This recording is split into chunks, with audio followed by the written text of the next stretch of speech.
like that slide you sent to me. Tell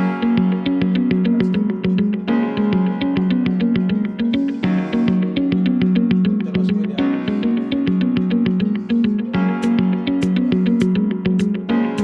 So this people have to tell us where they are. They are just telling us where they are.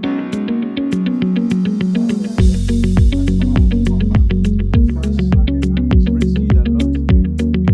You're proceeding with them.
sir? Abule Egba. Okay, that's a stone throw from anyway. And that's Abule Egba this morning. And please, those online, please want to hear your comments to tell us where you are streaming from. We know we have a lot of people from outside Nigeria. Please tell us where you are streaming from. What's the name, sir? Mr. Lamide. Not the Lamide Bado. Which of the Lamide? The real Lamide. So where did you come from this morning, please? From Ogba. Okay, good. What's the name, sir? You are housed by default, Abi. You are the one hosting us. We are partially in Ogba, Abi. What's the name, sir? Mr. Precious. Wow. And you look precious anyway. So where are you from, sir? Bagada. What's the name, sir? Ella. Okay. Abeokuta. Wow, Ogun State. And now is your governor, please. You've not seen your governor. How is your governor? At least that's your governor is doing well. Abi. Even we know 8 years has come and gone. It is no more the Emilio Abi. Don't worry. What's the name, ma? Okay, Timile. From where, ma? Ogba. Okay. That's 2 hosts now. What's the name? Kelechi. Okay, Mr. Kelechi. Agor Palace. Good. That's in far away Okota. What's the name, ma? Okay. Zoe. Yeah, that's a very powerful spiritual name. From where, ma? Ogba too. So we have 3 hosts. I think they are coming on the same line like that. What's the name, ma? What's the name again, please? Idani Loju. Wow. Do you know the full meaning of Idani Loju in English? Do you know? The video sang it now. What is it? Assurance. So, from where, please? Oworonshoki. Just a stone throw from there. What's the name, sir? Wow. Assurance is sitting close to Jesus is King. What an irony. From where, sir? Oworo. Why are 2 Oworo people sitting down? I think there's a cook in Oworo anyway. What's the name, man? Wow, that's a very lovely name. Even you will see the way she pronounced the name, Cassandra. That's a story itself. From where, ma? Are we doing a party here today? Check under the seats for bombs. Okay. No, don't worry. No. Okay. Oworo doesn't do bomb. Oworo doesn't do bomb. So you're all welcome to this 2-day. Okay, there's one person there. Sorry, please. Can you come forward, my love? Okay, come forward, my love. Thank you. There's one seat here, okay? And when you come in smiling, tell me your name, because I really want to know your name. I want to meet you. Stella. Wow. She's a girl. A lovely name. I like the name Stella. Those days we used to use Stella for me, but not anymore. I still use it. I don't know about you. I don't use it anymore. Stella, from where, please? From Aja. Wow. You're welcome again to this 2-day scriptwriting and storytelling course. And I want to bet you are in for a roller coaster. Please, there are rules of engagement. And one of the rules of engagement, because we're also streaming online, please, all phones should be on silent. We know some of you are businessmen. It's public holiday. You need to cover time. But please, all phones should be on silent, please. Because we are in a democratic environment, if you know you have questions, you raise up your hand, and decorum of decency will take charge. Your facilitator will probably ask those who need to ask questions. So please, those rules are in engagement. For those online, again, we please ask on the comment section, tell us where you are streaming from. We'd like to know where you are streaming from. So without much ado, I want to welcome you all to this wonderful day and introduce the first for this first session and the person of... Are you ready? I think the drum will roll. I think the drum should roll. And the person of Miss Tori Thompson Ese Ogene. You're free to take the floor.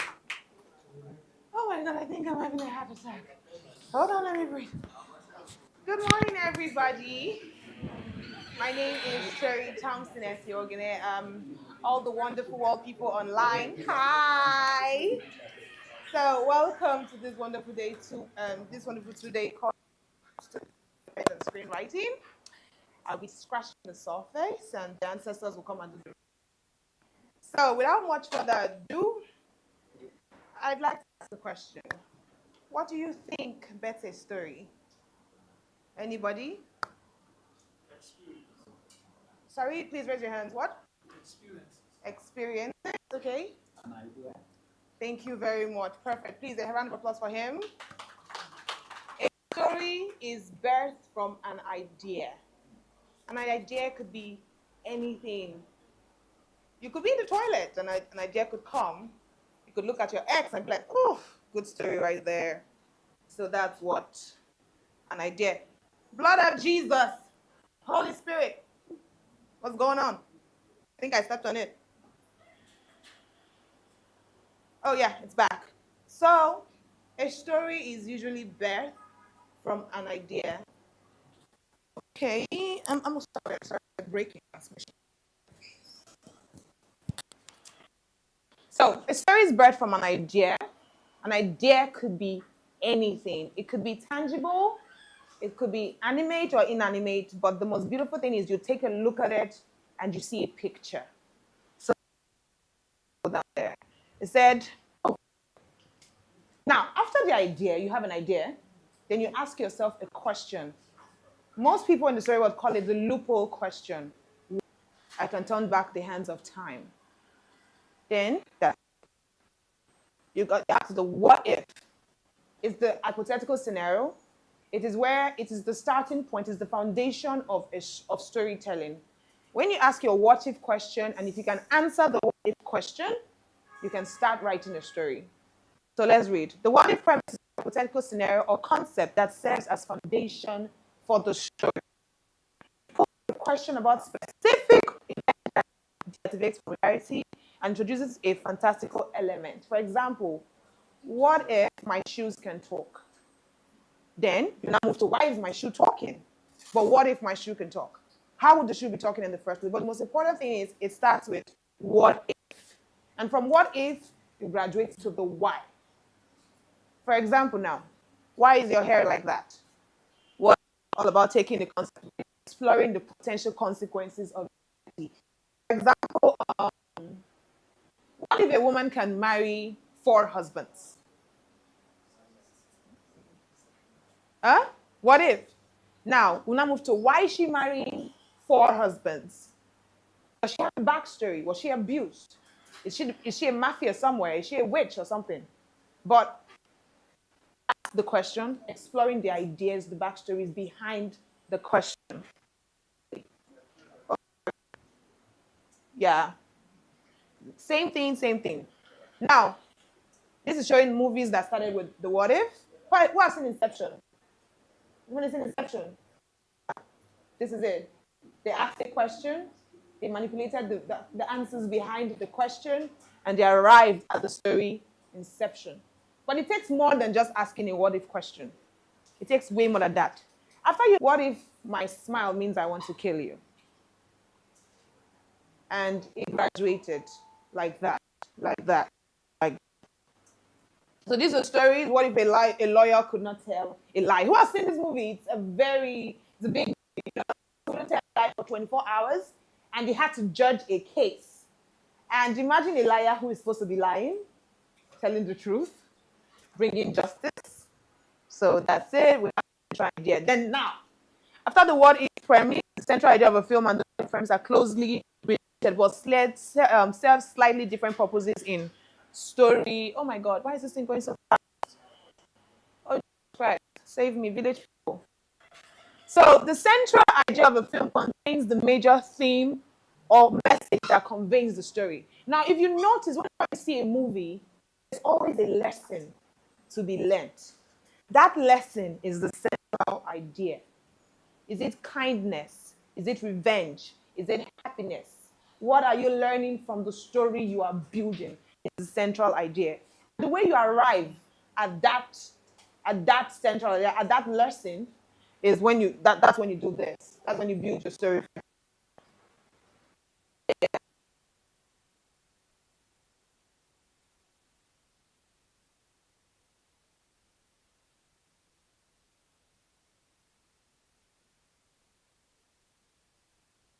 Everybody has seen King of Boys, right? So what do you think is the lesson of King of Boys? Who can tell me? Anybody? Somebody, please? Yes, please? Oh, you can sit down, ma'am. Yeah. The story we learned that there's a madam Mm-hmm. that's took in boys Mm-hmm. and then she built them up to a standard. Mm-hmm. Some were loyal Mm-hmm. and some were not, based on their perception of their madam Okay. and based on what they got in return. Okay. So the ones who were loyal, Mm-hmm. we can see that there was a very good reason for it. Okay. And the one who wasn't, even though they became an enemy, Mm-hmm. they were still loyal in a sense. Good, good, good. So I love her response. But in one word, I think the central idea was leadership and revenge. You killed my babies. I go do you back. The central idea was revenge around King of Boys. But we had to ask this question: why is she revenging? When they killed the first son, she didn't say anything. But they killed her daughter. And she had to go, like, she took time, 5 years, and she came back. All those times that she spent planning, the writer is God bless her soul, I've forgotten the name. They did a lot of thinking. What if she goes away for 5 years? Why is she going away for 5 years? What is she going to do when she comes back? How is she going to do it? Why is she going to do it? When and how is she going to do it? All this are surrounded, and in the middle, in the core of all this question, is the central idea. The reason for every move she made is revenge. And the central idea around King of Boys is what? Revenge. And that's what happened. And that will take us to dramatic issue. Finally. So, the specific conflict or challenge that the protagonist faces throughout the story. It is okay. We are in. Let me not use our country now. I love Nigeria. Let's use hunger as an example. What is the dramatic issue of hunger? To be fed. Every time you get hungry, you want to be fed. So whenever you're hungry, you are dealing with a dramatic issue. So the conflict or challenge that the writer deals with throughout the story is the dramatic issue, because it is what starts.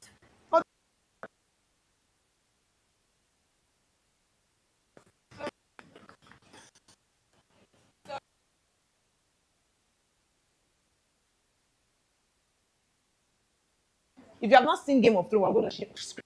Who has seen Game of Thrones here? Everybody has seen Game of Thrones. Auntie, shame. Game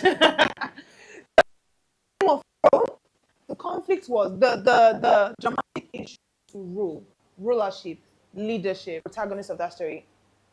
Personally, I think it's John. And what he faces from the beginning of the story till the end was he was running from his destiny, but one thing led to another, and he had to face and embrace his conflict, the challenge, the problem, the wahala, the gbege, the gbese that the hero faces in a story is called a dramatic issue. For example, Raz guy, person Raz guy. Raz guy, dramatic issue is illiteracy. You get? Because he was so confident that he was good, and he was cursed with illiteracy for a change. And that brought us to a point to say, at the end of the day, school no be scam. At the end of the day, school no be scam. So that's what the dramatic issue done. It comes from the protagonist's goals, desires, external consequences, leading to internal and external conflicts that propel the plot. The dramatic issue does not just come out of thin lines. No. I want to go to school, overcome illiteracy, but how do I do it? I need money. I need to be intelligent. I need to have people to support me. But the most important thing is I am trying to fight literacy. That is the fight illiteracy, and that is the dramatic issue. Moving forward, we have dramatic question. Dramatic question is a specific inquiry or uncertainty that drives the audience engagement and investment in the story. It's like what if? But it's like when you see a film for the first time and you sit down like, I want to see what happens. You're asking yourself a question. Like the one I asked the first time. What if a woman can marry 4 husbands? Why is she marrying 4 husbands? Is she going to be accepted by society and her 4 husbands? What if my shoes can talk? Is it going to be normal? Is it spiritual? Will people accept? Can I sell a shoe that talks? Dramatic questions. It's a question you ask yourself when you build a story. For example, who has heard about creative pregnancy? You're a nigga. Sorry, you're a boy. And you know what it is? Who else knows what it is? You know what it is. I'm proud of you, baby girl. So, cryptic pregnancy is a situation when the woman is pregnant and she doesn't know. You go to the hospital one day with stomach ache and you come back with a baby.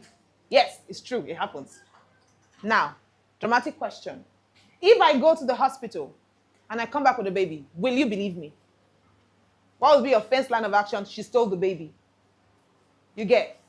But for your ability to answer your dramatic question in your story makes your story stronger.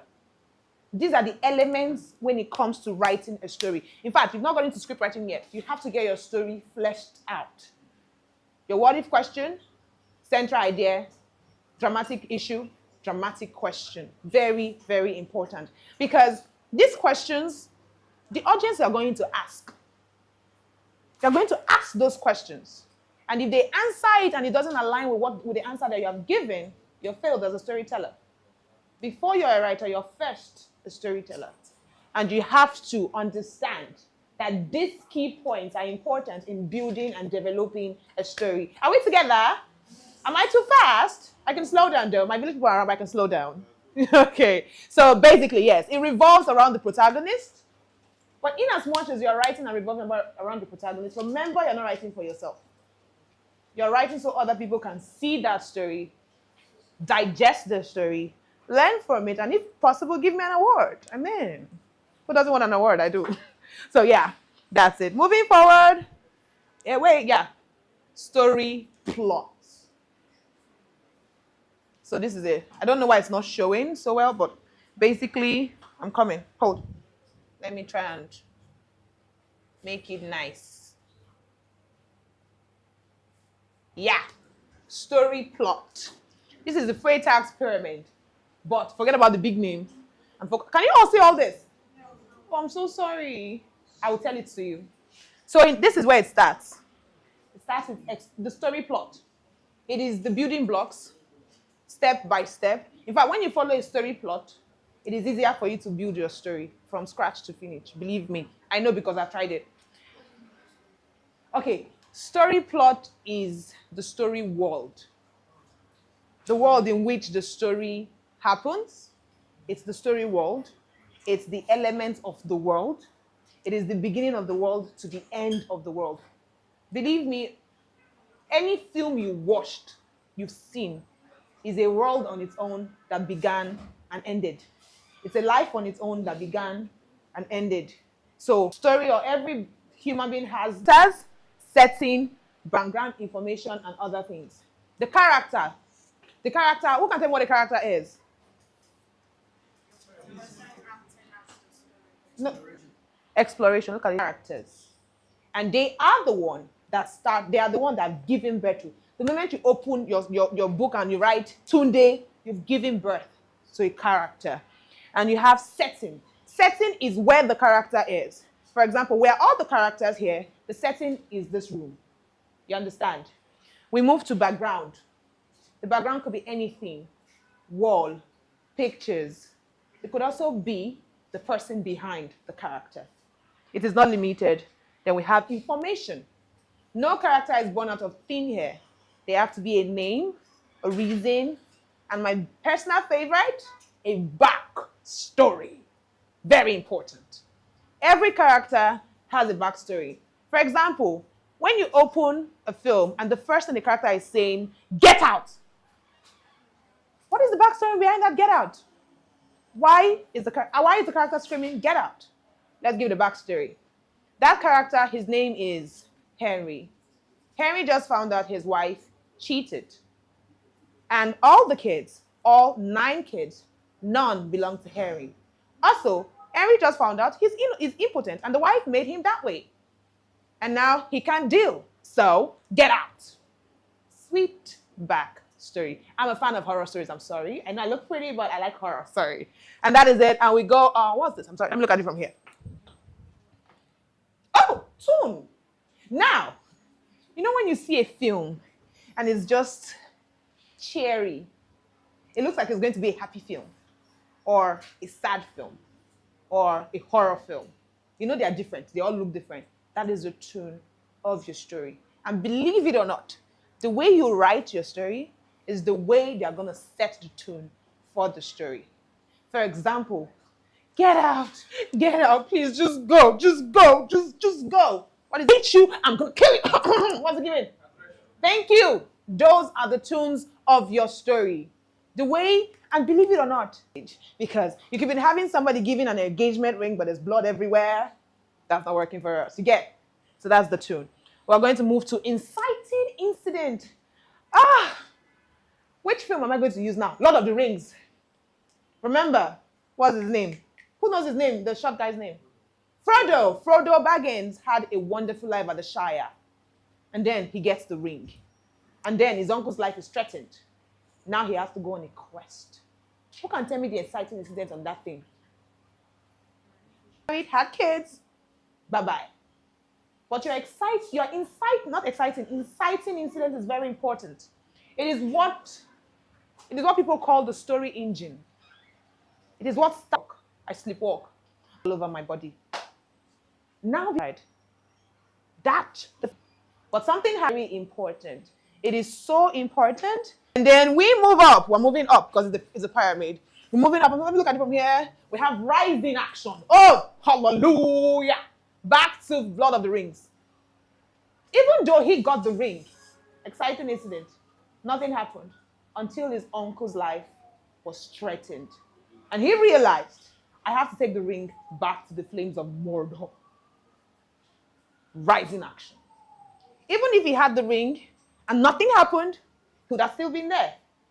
But something happened. Something dire. It's important. It's deadly. I'm trying to look for a word that all of us will understand. It's like breaking your fast. You have to break your fast. You just have to. It's like buying a new dress for a wedding. We can't go with the old one. It's very important. So rising action is what pushes the character to take the first step. And when you get your rising action going, but we can't let the hero rise in peace. Never. That hero will not rise in peace. We have to give them a problem. And when they get to the height of that problem, they have to fight and fight and fight. And they get to this point. Should I give up? Should I not? Should I go on? Should I not? Climax. And then they fall. Every hero falls. So they can what? My darling. Mwah, mwah. Every hero falls so they can rise again. And in your story, you have to have that. It keeps your audience glued. They be like, okay, he's supposed to take the ring to Mordor, but he's tired. And they've killed him. They've stabbed him. He's gonna die. Climax, he has fallen. Falling action. And now we come to this is where the hero feels like he's done. This is where he tried. And you go, what do I do next? And that's where resolution comes in. Not resolution, denouncement. Sorry, let me look at it from here.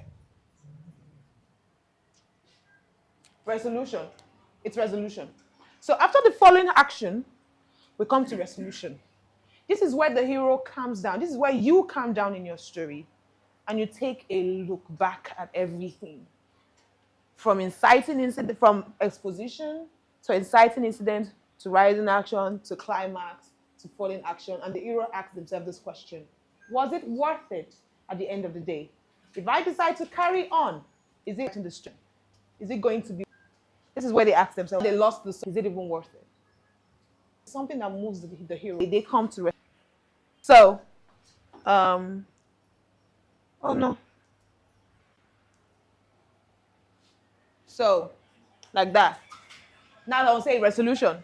Final outcome or resolution of the story, providing closure and often revealing the ultimate fate of the character. Like I said, they ask themselves the question and they make the final stand.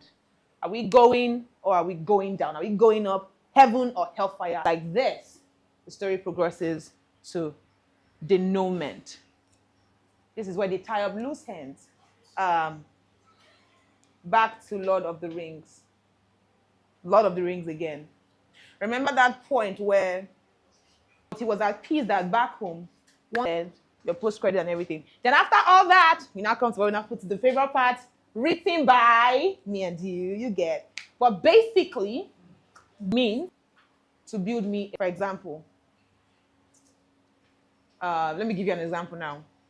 Mary just got married, but her husband is gay. Somebody carry on from there.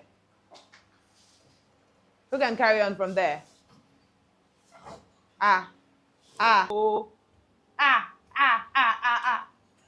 Anyways, let's do it together. Mary just got married, but her husband is gay. Hello. Her husband is gay. Limony rises because of what? Now, climax. Failing action, husband says, who told you I'm gay? Action, husband says, who told you I'm gay? I'm not, and I love you too. I'm not, and I love you too. End of story.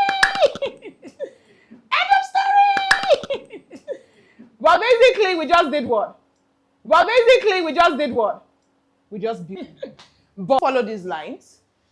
Oh, emotions. Out. Get out. Get out. Oh, get out. Questions is very important. Middle, my love. I just like her face. I don't know. Forgive me. I just love her face. My darling, what's your name? Grace. Oh, she looks graceful. Where are you from? Grace. She's Mary, daughter of Otedola. Now tell me to get out. Tell me to get out. Get out. How does she sound like? Now, with the way she sounds, you can tell she's a kid. Now watch me. Get out! How do I sound? when you put, for example, you put a line, when you put a line, get out, and you put inside, before it, a part, who said it? Yes, in parentheses, you put authoritative. Whoever explained that character is going to know how to say, get out. Some of us know it without having to see it. But because you've put in that emotion in there, it makes interpretation easier. Thank you very much. My love, I love you. All right. So that is not all, but that is most of it for story development. I enjoyed sharing this knowledge. So time for the part I like and do not like sometimes. Do you have any questions? All right. Yes. Writing action, climax, coding action, resolution. No. Like I said, story development. Sorry, is that all your questions? Yes. Is that all your question? No, for now. For example, everybody knows how to boil rice, but not everybody knows how to boil rice, like I can boil rice. The normal way to boil rice is wash it, throw the onion and groundnut oil, then the rice. Edge of your seats. And you take them back. Each and every key when it should resonate. My love, do you have a question? We're doing like this. You don't? Oh, Grace doesn't have a question, everyone. Oh, yeah. So much for the question. My name is Phoebe, and my question is, it seems like the character does not find closure. Like you said, denouement, which refers to tying up loose ends for the character. So how can we categorize those stories? Well, please give her the mic. Give her the mic back. I'm going to ask you a question. When you watch stories like that, do they answer most of your logical questions? Yes, except like The tying of the loose ends. Yes. Now, for stories like that, the writer might want to leave you to imagine what will happen. For example, there's this story I did one time, Hard Pill. Basically, this woman caught her husband cheating red-handed, and she did not say anything. In fact, she went to cook for the man. And this man is going through a whole lot of hell, but she's in peace. And at the end of the story, the woman says, you want me to forgive you? The man says, yes, please forgive me. And the woman says, let me cheat back. And then the film ends. Yeah, they're still insulting me to today, I know. But then the film ends. So for stories like that, especially when they are faith-based stories or marital relation stories, because most people don't want to toy with the public. Because if a cheating man is absolved, what are you doing? You're encouraging it. If the woman decides to divorce her husband, what are we doing?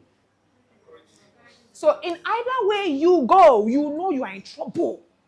So to be on the safe part, you leave an open ending. Plus, it gives room for part 2.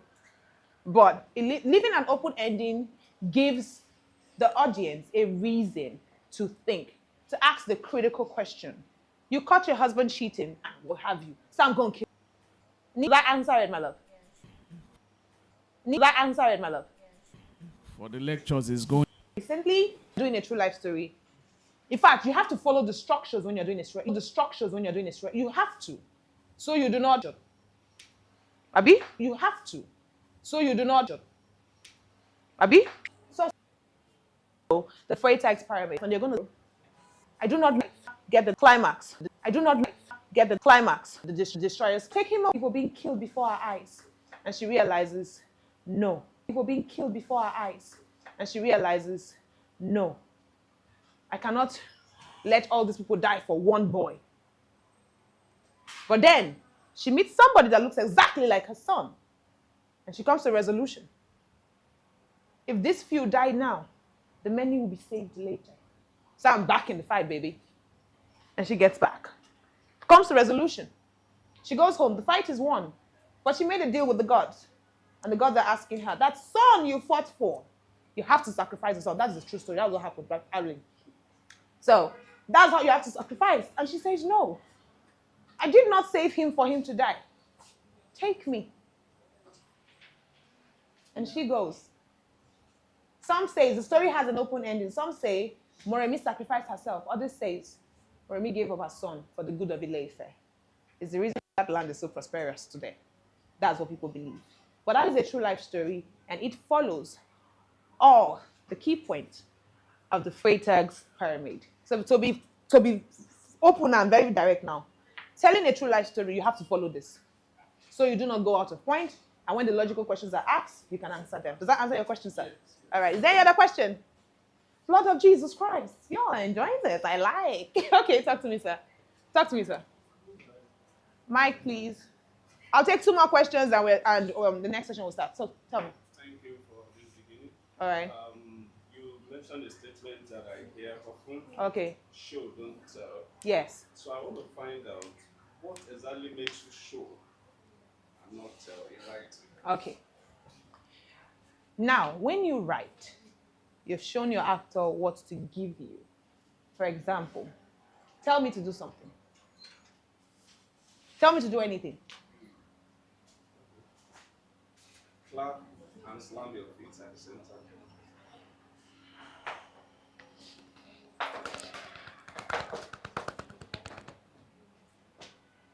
This is what you told me to do. But I want people to ask, why am I slamming? You get? I don't have to tell you how I'm going to do it. When you show through your stories what to do, the people who bring that story to life see it. But if you go and explain, clap your hands and feet and slam your feet on the floor, it's a tell. Clap your hands, slam your feet on the floor like a mad woman, do it, that is just showing too much. So when you just say it small, you've told them what to do. It's their turn to show you. Over explaining the actions, when you get to the elements of script writing, they'll tell you what actions and all those stuff are. Over explaining the actions takes out the suspense of delivery. And that is why they say, show, don't tell. If my husband just died, I'm not going to be shouting, my husband just died, oh, hey, hey. No. When you see me on the floor and I'm just there looking. Kola. Someone asked me, what happened? My husband just died. Oh my God. But if I'm just there sleeping, where's the emotion? She's sitting on the floor, deprived, tears, sad tears, or hot tears streaming down her face. When you read that line alone, you already picture what you want to see. And that is when you show and you don't tell. Does that answer your question, sir? Thank you. My fine boy, I'm single. Are you single? Please give him the mic. Sir.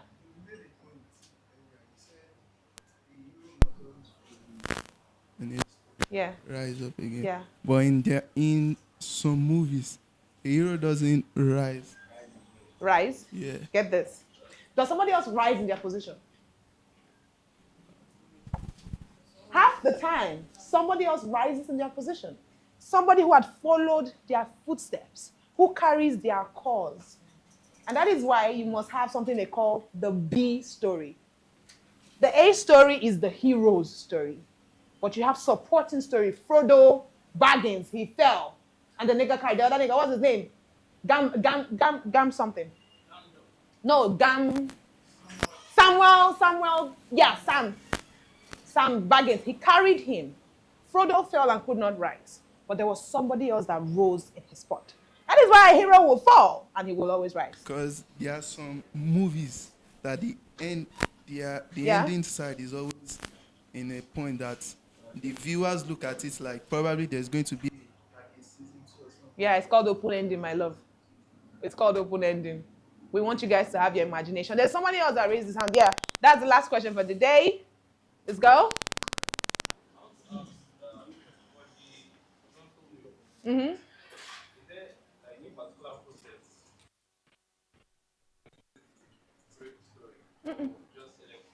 You select. You select. For example, like what I told her to do. The script to me, and I read your dialogues and I see the emotions. When I want to do casting for that script, I would naturally pick an actor that looks like they have anger issues because you've made me see that. There's no particular way to use the wheel, but it shows you the range of emotions you can work with, from light to dark. Abi? Yes. It starts from thankful, like that. But basically, they are the words you use to describe, they are the emotions you use to describe your character, what they are feeling at a point, because we cannot see them. This gives you a window to the writer's world. Does that answer your question? So I appreciate all of you. I really do. Half the time I thought I was going to fall down, but you all are amazing. Thank you very much. And that's it for me. My name is Tori Thompson Ogene. I'm a writer and I'm single, so send your brothers my way. A round of applause for Tori. Clapping, please do it better.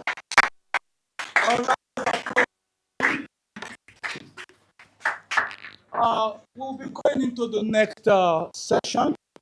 So, but we'll give us 5 minutes for people to stretch their legs and not the rest, because we are going to another serious session of script writing and storytelling in the next 5-10 minutes. So we'll give you 5 minutes to just stretch their legs and not the rest. So now, hope you're enjoying yourself, please. You can write down your question. And people online, please send in your questions through the comment section. We want to hear from you, questions you have, so we can probably provide answers to at the end of the class. Please, 5 minutes. We'll be back in 5 minutes, please. Thank you very much.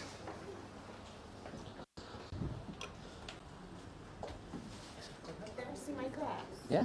You're not there, see my class. I was there. You are not. I did not see you. I saw your class. I saw the way you did very well. You know, we also the technical angle. We need to manage some technical issues. You did very well.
So I'm very happy that my co-facilitator, Tori, has taken you through some foundation.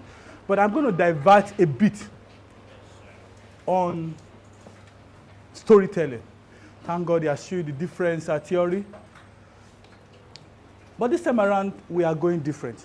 And I'm starting my slides with this powerful cliche that says, story drives the entire universe. Do you agree? Yes. Everything we believe, build, fight for, or fear is shaped by a story. Do you agree? Yes. And I'll tell you a simple story, just to butter my point. While I was in the higher institution, I grew up from a Yoruba background. And we were told that if you go to the market, stand at a point of the market and throw a stone, definitely there's a possibility that it's going to meet somebody close to you. Do you agree? And when we were growing up, that story lived with us.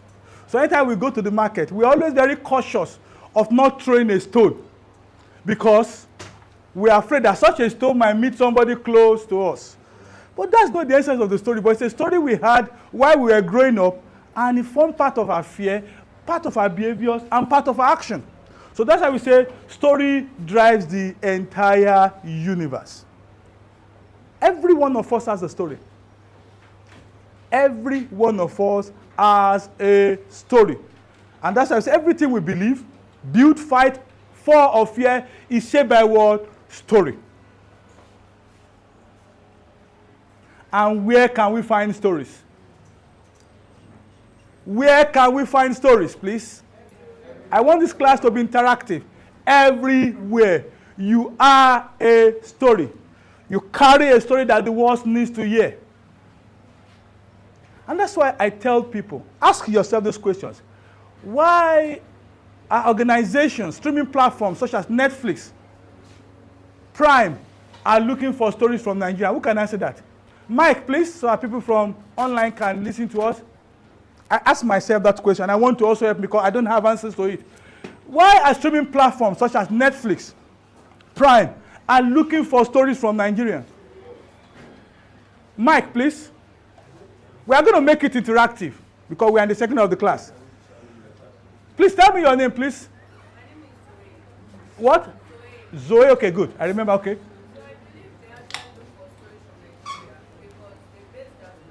Tradition and customs. Traditional and custom. Good. That's a very good reason, and that's why they are investing more on Epic. Okay. Hello, my name is Elizabeth. Okay, Elizabeth. So they come to Nigeria because Nigeria is still kind of like an untapped market and on a global scale for like untapped stories. Market on a global scale. That is massive. Good. Okay. One more. Okay. One year, so I can move forward because we have some 5 slides. My name is Tosin. What's name again? My name is Tosin. Okay, Tosin. Okay. For me, I believe it's because all other countries, like all these advanced countries,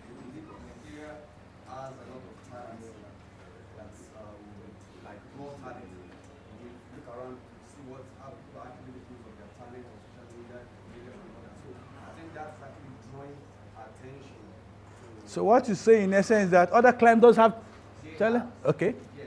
Okay. Just 2 more persons. Okay, good. I think I get your point. 1 more person and 1 more person in the front. So why are streaming platform fighting head over ears to buy our stories? Okay, my name is Ella. So I believe it's diversity. Diversity, good. I like that. There's a lot of stories you can actually tell from a single tribe. Then before you move around, it's just a lot of stories there. Good. Okay, one more. Okay, let us make it. Let us give to the lady. I like interactive class. And people know me. I am going to change some parts about you and also how we interact in class. Quiet.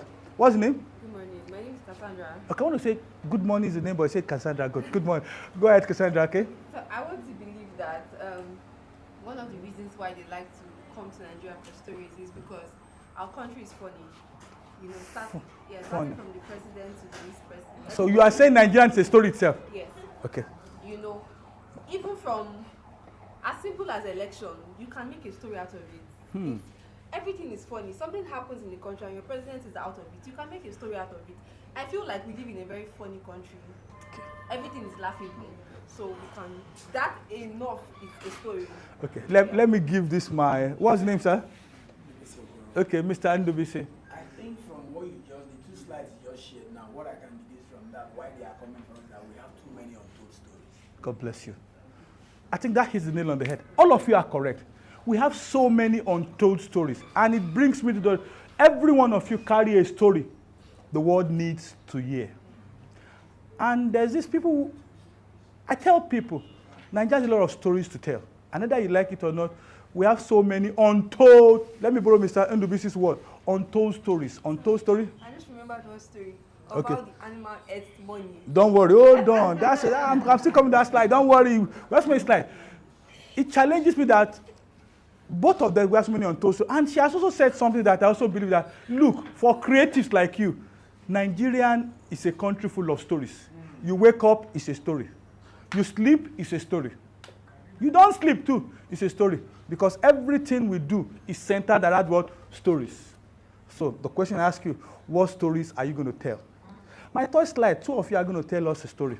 Like everybody, I can tell you the story of my life. So, who is going to tell us a story? I need 2 stories. Huh? I need 2 stories. 2 stories, please. Everybody is a story. Me looking at you is also a story. Because I saw people that left Ileya meat and wants knowledge. That's a story. I left people that left comfort. Oh, today is public holiday. How I'm going to sleep? Probably wake up by 12. That's a story. So I need 2 people to tell me a story. Okay? Let us start by Mike, please. Just short, please. Short. What's your name? Basi. Esther. Okay. So my story goes like this. Stand up, please, so that the camera for her. So let's just hear the story, please. Be a bit vocal. So I'm saying a story about myself today. Good. That's a story. So Esther left the house today. Wow. As lovely. Early as 8. Wow. Got to the bus stop as by. Yes.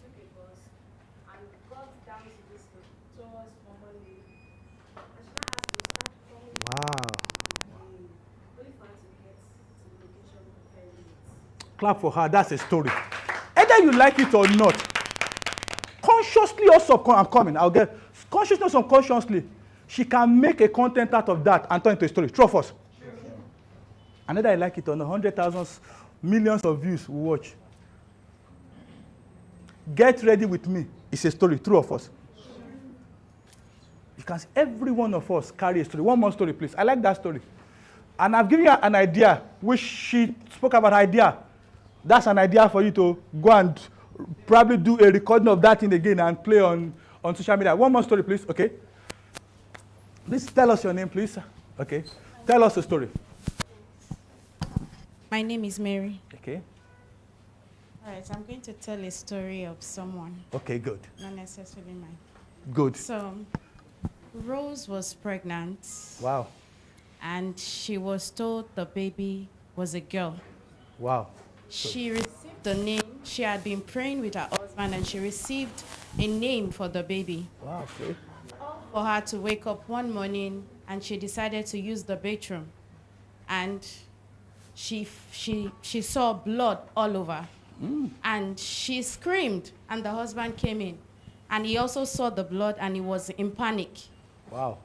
She got to the hospital and they told her the baby was fine, but she was still in shock because of the amount of blood she had lost. Then she went back home, hoping all would be fine, or for her to have the same issue all over again. Okay. And this time around, she had to give birth to the baby prematurely. Wow. Wow. That's a lovely story. That's a lovely. A round of applause for her. A round of applause for Mary. That's a lovely story now. What I'm trying to say, everybody has a story to tell. And I've been at so many screenwriting platforms where I say, we have depth of stories, not in Nigeria. Just like you say, Nigeria itself is a story. Ask yourself, why do AY and all those stand-up comedians make money? Because they are telling Nigerian stories. And that's why today, all I'm going to do is going to be about Nigerian stories. And I challenge you, there's so many stories to still tell. Stories on PTSD, stories on divorce rate. Have you asked yourself, why is divorce rate so high in Nigeria? Who can help me? 1 or 2 questions. Why is divorce rate so high in Nigeria? All of you need to do research. Every content creator, every scriptwriter must do research. You have to dig deep. So the question is, why divorce rate is so high? Have you asked yourself, do most men understand what is called PTSD? Postnatal depression? They don't. They are very daft. And don't say they are daft. Who is to blame? I'm teaching you stories, please. Who is to blame? The parents. Because African parents has been construed to always give more in training the female child rather than the what? The male child. And it takes two to do what? So if you train one, you don't train the other, and the two miss, what is going to happen? There's going to be what? A lopsidedness. And whether you like it or not, the research I carried out said it is contributing to most of the divorce we're having. We have so many untrained men rather than untrained women. And that balance is causing a lot. That's why you get married today, tomorrow, after all the, I tell you, any Ashwabi I buy that's 15,000, that marriage must stay for 20 years. Is the truth. Now, how would we want to buy Ashwabi for 40,000 and you call me by next year that the marriage is gone? I will tell my lawyer to write you. So, in essence, when I say tell a story, the world is waiting for your story. Let's move ahead. What is storytelling? Everybody wants to tell a story. Like the story my sister told me, oh, leaving the house very early, planning to get here early, but because she knows Abbey Road, she has to be moved somewhere else. Storytelling is simply the art of conveying a message, an idea, or experience. There are 3 things important there. In every story, there must be what? A message. It can be an idea or an experience. I was listening to Tori and she was talking about epic, historical perspective. I said, look, you cannot own a story. If you are doing true to life stories, you have to tell the true to life stories the way it is. So experiences are part of true to life stories. So storytelling, we'll share this slide, but you can also write if you want to write, is the art of conveying message, ideas, or experience through a structured narrative.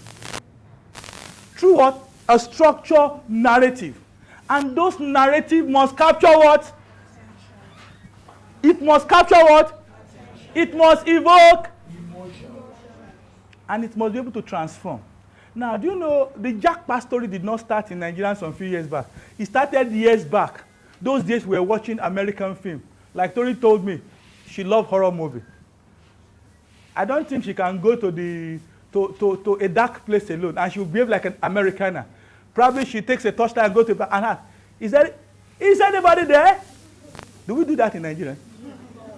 You see a dark place. You see a dark place and nobody is going there. It's only the white man that go and knock the door. Is anybody there? That's it. You're going to run away. Nobody does that now. You see there's nobody there, it's dark. What do? You run. You run away. So, it must capture attention, evoke emotion, and leads to meaning or transformation. I was talking about the Jackpot story. Most of the Jackpot stories started building in the 70s, in the 80s, where we were watching most of those foreign movies. Most of our uncles that have traveled started getting the narratives about America. And everywhere I go, I say, for us to change this narrative called Nigerian, we need stories. It is the story we tell that helps us change the narrative. And that's why all of you have answered the question I asked earlier. Why Netflix? Netflix wants a lot of our original stories. They are tired of their own stories. That's why they are paying for epics, historical epics. And I tell people, look, not all historical are epics, but all epics are what? Historical. So you must know that the art conveys, you must learn to convey your message, idea, experience through a narrative structure, which is through script writing or story writing. But those things must do something. It must do what? It must capture attention. What's this of writing a story? It's not capturing attention. It's not evoking emotion. And you are not probably sending meaning across to your audience, like she said.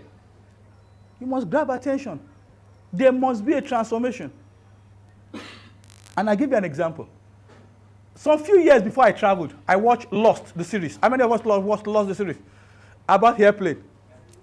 Where there was an airplane. So, my first travel out of Nigeria, 2 weeks before traveling, Lost was in my memory. So on my first experience of a turbulence, loss came to my mind. It's natural because of what I've watched. That's the power of storytelling, visual storytelling. I watched Lost the series. There was an airplane crash, and I'm not on that airplane, and there was a turbulence. What do you think I'm going to feel? It's transforming something in my what? In my mind. And that's why I tell government everywhere I go, invest more in the creative industries. You want to change? And that's ask yourself, why are musicians changing the narrative for us? Hey, the Burna Boys of this world, the Davidos of this world, they are changing the narratives. And that's why government has still not seen the power of storytelling, visual creatives in changing the narratives. You don't need the president to travel abroad, do a lot of films. They will believe us, true of us. So, it's how man makes sense of the world, pass down wisdom, and connect with each other. Storytelling is powerful. I'm going to be fast because the slides are much. Storytelling shapes identity. Either you like or not, I have told you my own story. I'm still afraid to throw stone in the market. Why? Because you're afraid to someone close to you. And when I was a child, I was so stubborn. So anytime we go to market, some of the guys that would normally say, look, when you bend down, you are going to see ghosts. But because of what was instilled in me, the identity said, when you bend down in the market, what are you going to see? I dare not do it. And while we are growing too, on a more lighter note, our brothers and sisters, our uncles, they've told us lies. Tori, maybe they've told you lies that it was Ishon that killed Bruce Lee. Have you heard that story before? And some of us still believe it, hook, line, and sinker. We've been told that India defeated Nigeria 100-0. Story. 99-1. Aha, my sister here is asking, did it really happen? It did not happen. But because of the stories we were told, it is making us shape that when we see India in these days, what comes to mind is what? Stories telling help you shape what? Identity. It helps you shape society. And that's why I still keep saying, look, I can't hear what they're saying, please. Now, it helps you shape identity. It helps you shape society. It helps you shape society. At some point, that's why this issue of ritual killing has been told. Please, hold on. Who packed this Toyota car, Toyota Yaris, SMK 844JE? Your attention is needed downstairs, please, to repack. Thank you very much. Storytelling drives emotion and decision. Your life and existence is a story waiting to be told. That's the power of what storytelling can do to you.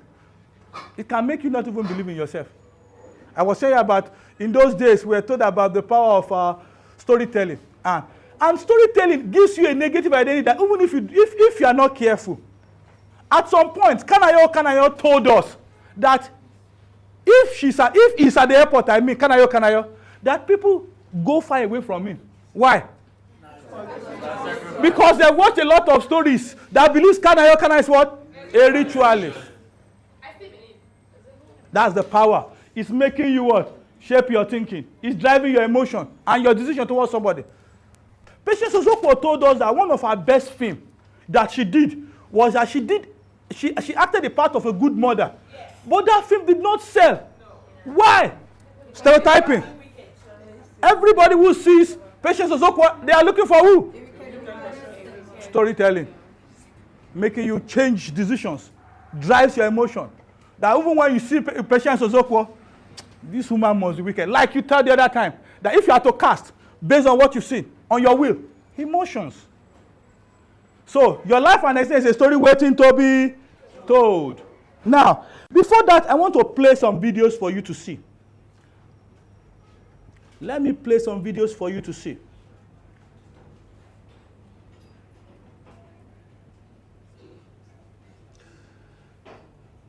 And tell you that storytelling does not stay with film alone.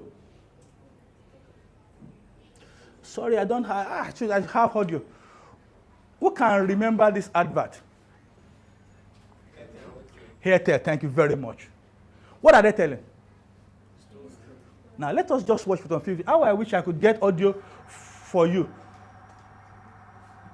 It's telling us, without data, data is what? Do you agree? But that was driven home because of what? Story what? People now relate more. Because brands are now using story to what? To drive home their message in the minds and the subconscious mind of what? Of the customers. A lot. I can show you a lot, but because of time, I'll just show you this one alone. So, they are using storytelling. Brands are now keen into storytelling. Okay, maybe quickly bring it, maybe if we can, just for you to see that there is power. I'm trying to open something in you, which is to know the power of what? Storytelling. It changes a lot. It changes what? A lot. Oh, yeah, bring the speaker, please.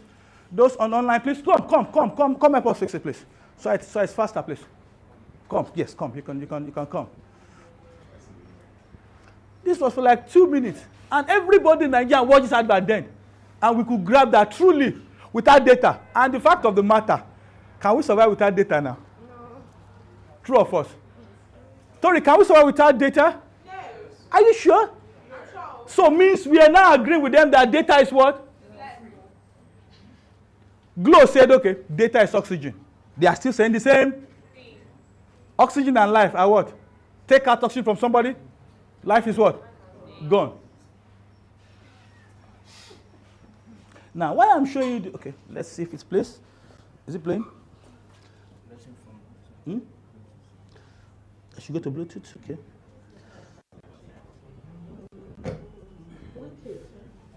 Okay, check the play now. I think you saw. Let us play it again. It's not playing. Hold on.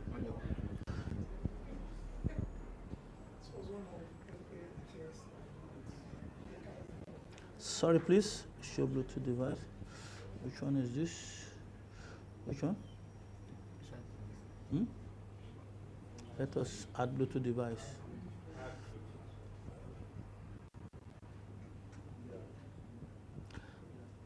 Which one is what's your mode? Zealot. Okay, let's see. The Bluetooth is on. If it's not, so we don't waste time. There's so many to still cover. Okay, that's it, okay? Okay, good. It's taking 3 minutes for me to show you all this, to see the power.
That's the message. You are lost without data. 8. Wamco did an advert that a lot of parents are aligned with. What do I mean by aligned with?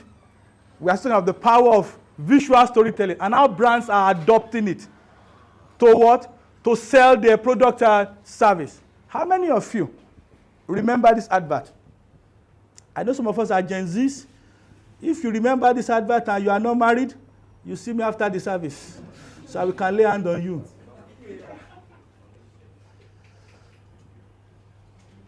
How many of you remember this advert? Let us be frank. How many of you remember the adverts?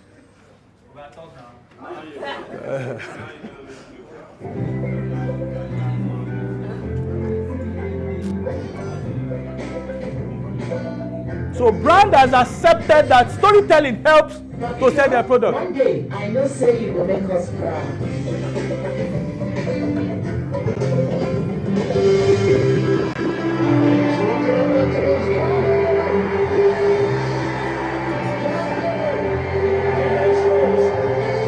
From generation to generation, Pete has been building the strength and dreams of Nigerians.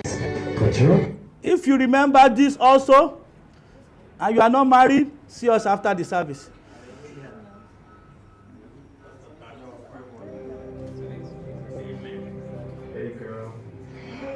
MTN Sunshine advert. I know I'm bringing some nostalgic feeling in people, but it's easy to portray because of the power of what? Storytelling. You'd be bored in a week. I can never be bored with you, babe. Real gift. Some of us use these lines those days, but it's no longer effective. All of you know what I'm saying, Abe. A gift? No. How? Just step out in your car, babe.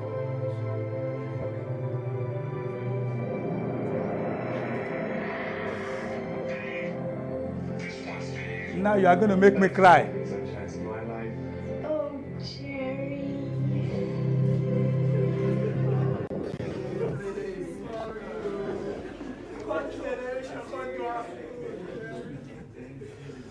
Now I want to ask a question.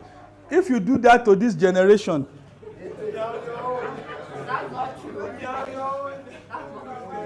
Some still believe in it. hello, on a more serious note, is the lady going to go to the window and say, oh, now, Jerry, you are going to make me cry? Yes, some people are still going to Because of sunlight.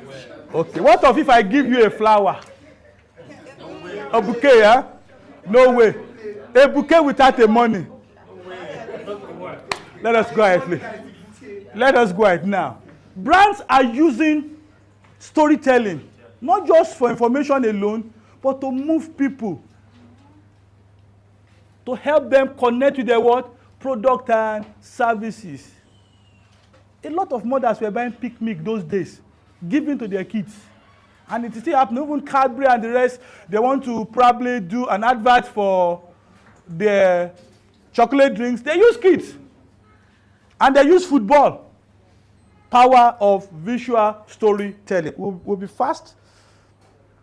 And what are the key components of stories? I will not waste time on this because story has touched most on this. For every story you are going to tell, there must be what? A character. Someone the audience connects with. It can be one, it can be two. There must be a goal, something the character wants or needs. Let us use that MTN advert to demystify the power of storytelling. Where are the two characters? Jerry and the lady. What is their goal? To communicate. To communicate. And at some point when MTN and Co were doing free night call, I knew some guys that would not sleep. Some of us went through it. Some of us, don't point out, I don't want to. Because you know we are live. People are also watching us from Kaduna, Abuja. For those of you watching from Kaduna, Abuja, we say thank you. We've seen messages from Abia and all the rest. We say thank you. Even far away from Nigeria, and thank you. And please keep dropping your questions and where you are streaming from on the comment section. So, what's their goal? To always communicate. Couples want to do what? Communicate. And if you don't communicate with your lady, what is she going to say? It has finished. So all of you know the goal. What's the conflict? Maybe bad network, Abi? On the MTN. Obstacles. What's the resolution? They went and buy MTN what? Line. And what? They are now connecting. That's why they can connect. That advert has a part 2. How many of you have seen the part 2 of that MTN advert?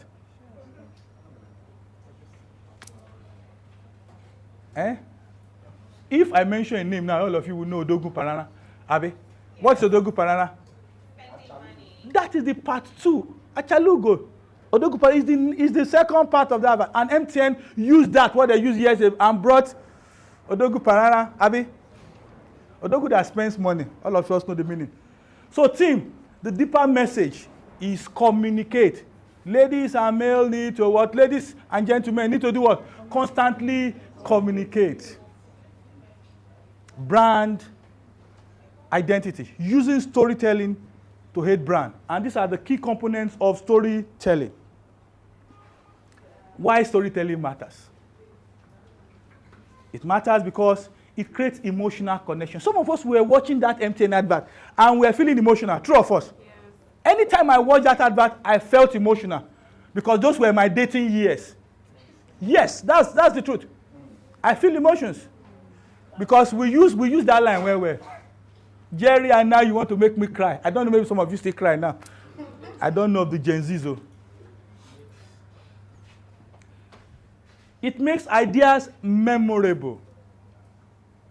I know of an old woman that says anytime she wants to mention peak milk, she goes and says, please, give me Kanu's milk. Yes. Why is she saying give me Kanu milk? She cannot pronounce peak milk, but she knows Kanu name. Yes. Relating it with what? The advert. It makes ideas what? Memorable. There must be that connection. How I wish there was time, we would have demystified this thing furthermore. It inspires action and change. It's universal. Every culture tells stories. Every culture tells stories. I tell people, in as much as I watch foreign movies, I don't joke with my Nigerian movies.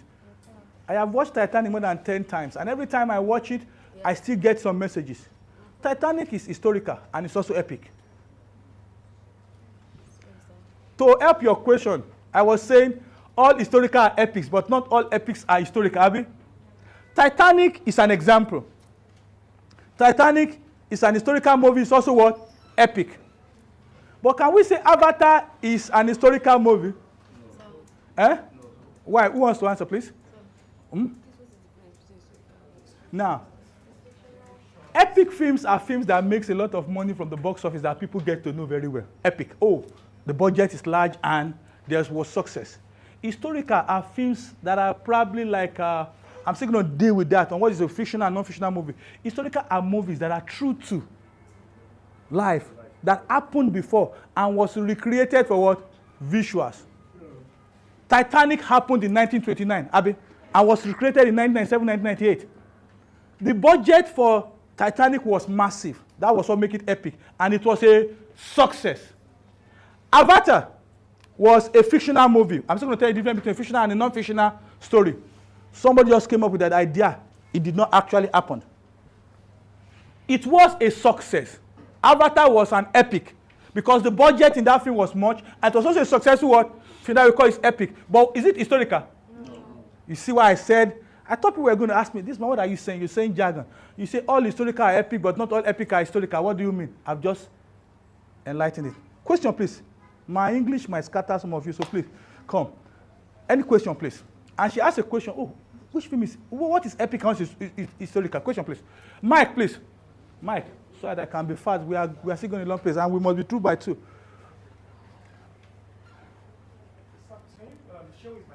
Okay, Shane, okay. Yeah, can you please clarify the meaning of epic? Because we've been made to believe that epic is some old, we have African Magic epic. Now you are saying epic is big budget movie. So yes, I really need to know what the difference is. You are very careful with that definition. When they say a film is epic, it's a big budget film that is successful. Epic. It's not necessarily making it historical. Yes. When they say Titanic is an epic, is it in African setting? No. So it is not actually linked to historicals. So they are big. When they say something is epic, big, massive. Hope you get the difference now. That's why I use that cliche. All historicals are epic. But not all epic are what? Question again, or should I move ahead? I know you are. Please write down your question because I'm going to make you ask a lot of questions. Even Tori is still around, so we are going to answer all your questions. Now, Let's move ahead. Storytelling for films. That's use of character, plot, visual sounds, blah, blah. I'm not going to waste time on this. How many of us are here because we want to write a book or we want to write a script? Let me know. So, okay. There are courses called Train the Trainers, have you? Okay. So, how many of us have probably written something before? Scripts, commercially or for somebody? Let's go ahead. I think this will help me know where I'm going. We want to look at the principle of storytelling. I'm not going to waste much because she has dealt a lot on the principles of storytelling. She talked about the show, don't tell, and all the rest, which is one of the first kinds of principles of storytelling. In your storytelling principle, you must show and not what? Tell. So I'm not going to waste time much on this because there's still a place I'm going. Show, don't tell. Let the audience experience it through the what? Actions. And I think she did a very good job with that. So I don't need to waste time on that. Every story needs a conflict. When we get to the three-act structure, I will try and explain that. Every story needs a conflict. You can't start a film. The man is happy. Like, who can tell me the conflict in the story of her sister that left her house in the morning? That she got lost. She missed her way. She missed her way. Is what? The conflict. Without it, there's no what? Miss. In simple terms, it means say the story no go sweet. And that's why if you watch a film and you see an actor and a boss and they are not fighting, how are you going to feel? Why some of us were growing up, we never knew we were going to come to this industry. We go to Uncle House and we watch movies for 5-10 minutes. How many of us witness it? And they are not fighting. The Shaolin temples of this world, the Bruce Lee, those sorts of. We just stand up. We say, film no koshekini. The film did not sweet. Because they are not fighting. Because the Chinese people, the Asia has sold us a trick that every time we watch Bruce Lee or those Korean movies, there must be a fight. Even we were kids then, we don't know what it cause fight. We just see what? A fight. And the actor must kill the... And if the actor dies, we become what? Emotional. Every story needs a conflict. Characters drive a story. And she has done much on characters. So I'm not going to waste time on that. Every story needs a character. And I tell people, when you are creating a character for your story, don't make the character too perfect. Every one of us, human beings has flaws. Let us see the flaws. Let us see what? The flaws. You give them clear goals, motivations, and audience follow people. And not what? Audience follows people. One of my best character in this series, Bank Heist, is who? The professor. Do you know why I like the professor? Because I think of plan A, plan B, plan C, plan D, plan up to plan Z. I'm no more following plot. Anytime back, and I think they are going to release a new series very soon. Who am I following? The professor. And I pray those of those dead characters like Tokyo should come back. Oh.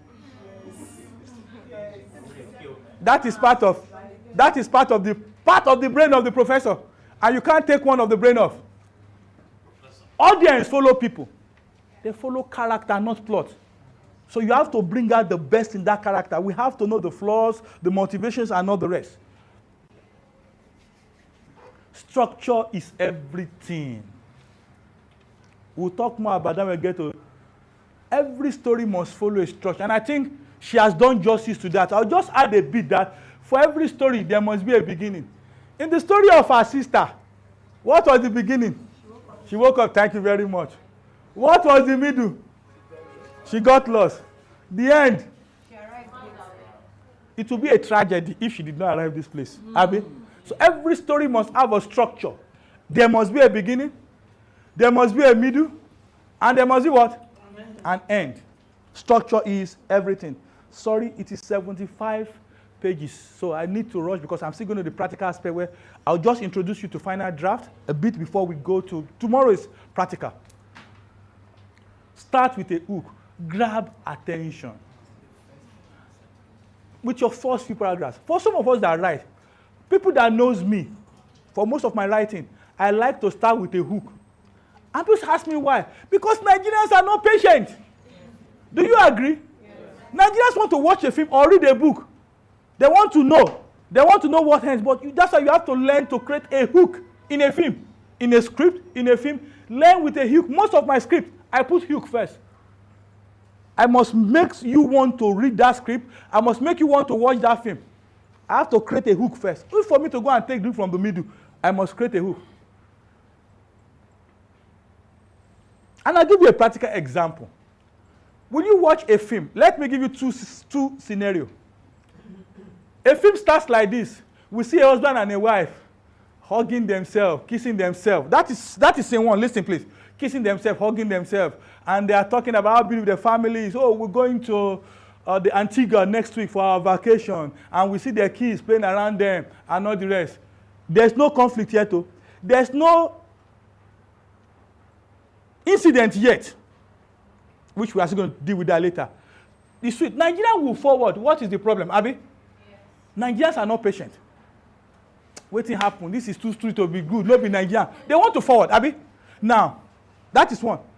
If I change the hook to the beginning of the film starts with, I see a man tiptoeing, and see a car parked in a compound, and put, my friend, this is bad, and tiptoes, and on opening the door, saw something that the camera did not show, and put it and say, I am finished, and we now start opening credit.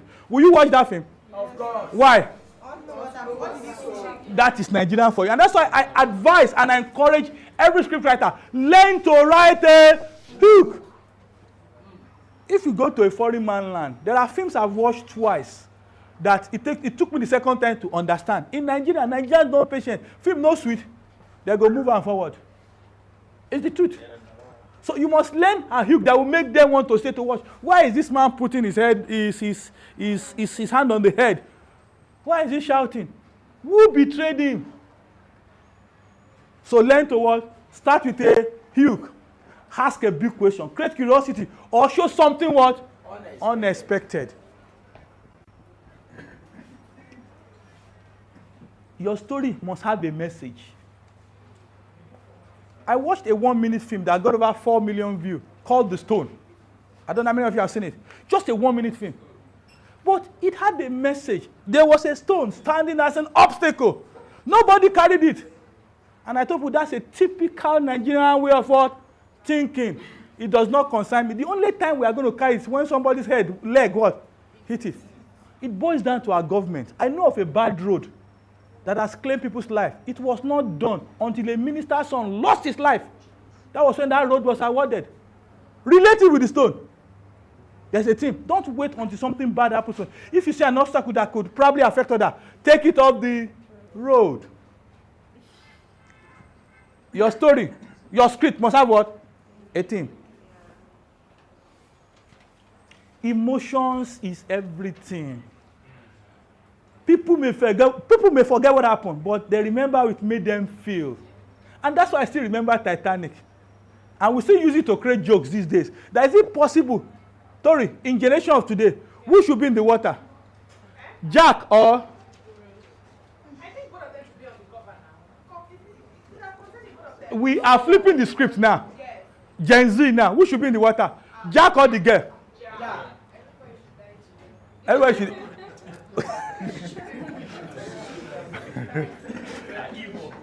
Why I'm saying this is that emotions of why did Jack have to sacrifice herself for the lady? Because he loved Rose as Christ loved the church. He said he loves her. He's not going spiritual. Now, our comedians are remembering Titanic with so many acts because of emotions. I felt emotional when Jack died. But I asked myself, can I do it? Some of you, I'll just stop it there. But please, learn to put emotions in your character. Let there be a connection, let there be an emotion. So people tend to remember emotions.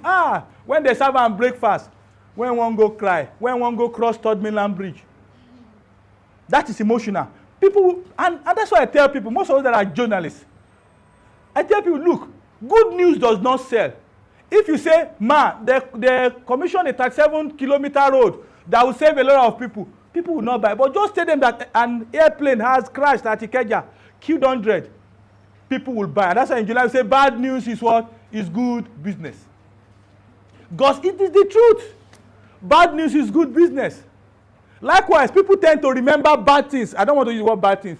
We call it emotions in film rather than the good thing. And when we were watching those action films, we don't remember the good part. The only part is when they start shooting. When they start fighting, and we'll be going on the road and be fighting ourselves. Because it is emotional. Emotion. So use takes vulnerability and relationship to stir emotion. Show me a player serving breakfast to somebody. In the film, also show me somebody serving the player the breakfast. I said something. I think that's what we're going to get. Good. Emotions is everything. Simply make your story simple. Don't make your story complex. There are some films. Tori, you said you like horror. I'll try and remember the title of the film. You need to watch that film 3 times for you to understand. I'll try and remember the title. No, I'll try and remember the title of the film. Make your film. To me, the film was good, but it was too complex. You must be a scriptwriter or a film person to want to watch that film. I'll try to remember the title, don't worry. The fact of the matter is, make your script and film simple. Nigerians are not patient. I'm telling you the hard truth. So, simplicity, okay? Do you think the way you should make a film is dependent on the region we're making the film on? Exactly. Your audience matters. And let me go back to some of the things I know about Netflix and not the rest. When most of our producers pitch film to Netflix, one of the things they tell, while you are trying to tell historical movies, epical movies, make it what? Simple. Don't overcomplicate things. Don't overcomplicate things. Although I'm live, but I'm going to stir something. How many of you watched Lizabi? Now, can you relate the 1 and 2 together? Who can help me? Why? Which is better, 1 or 2? 1. The 1 was simple. Straight to the point. 2 was something else. Simplicity. Simplicity wins. Don't make. I know some of us want to do blockbusters, but please learn to make your story simple. Authenticity connects. Speak truth. Usual experience, cultural context, and honest dialogue. Like I tell people, it depends on where your film is going. But Tori, just like you said, where your film is going also depends which culture, which environment, the settings the film is taking place. We cannot say you are acting a historical film in a small community and a young boy goes out to greet a father like this. That is contradictory, Abi, to our culture. How must the young boy, the character of the young boy, how? Because it's our what? Culture. So you have to be what? Authentic. And you cannot say, and that was why in God help me. Latif Adedi made me a very good friend and he's still a very good person to me. And that's why we ask the question, why were they wearing Pampers in part 2 of? That's another question. Let us go ahead. No, we are all forgiven. End with purpose. End with purpose. I'm still teaching the principle of what? Storytelling. In every story you are going to tell, you must learn to end. I must go with a message. No matter how short the movie is, 1 minute movie, 2 minutes movie, feature length, short film, it must end with what? A purpose. A good end brings closure, change or challenge. It brings you to the question, people have asked Femi Adebayo, do we have Jagun Jagun too? Why did you bring Ibrahim Chatta character? Are you trying to confuse us or you are trying to convince us? And who can help with the answer, please? It ends with a purpose because it shows that good triumphs over what? Evil.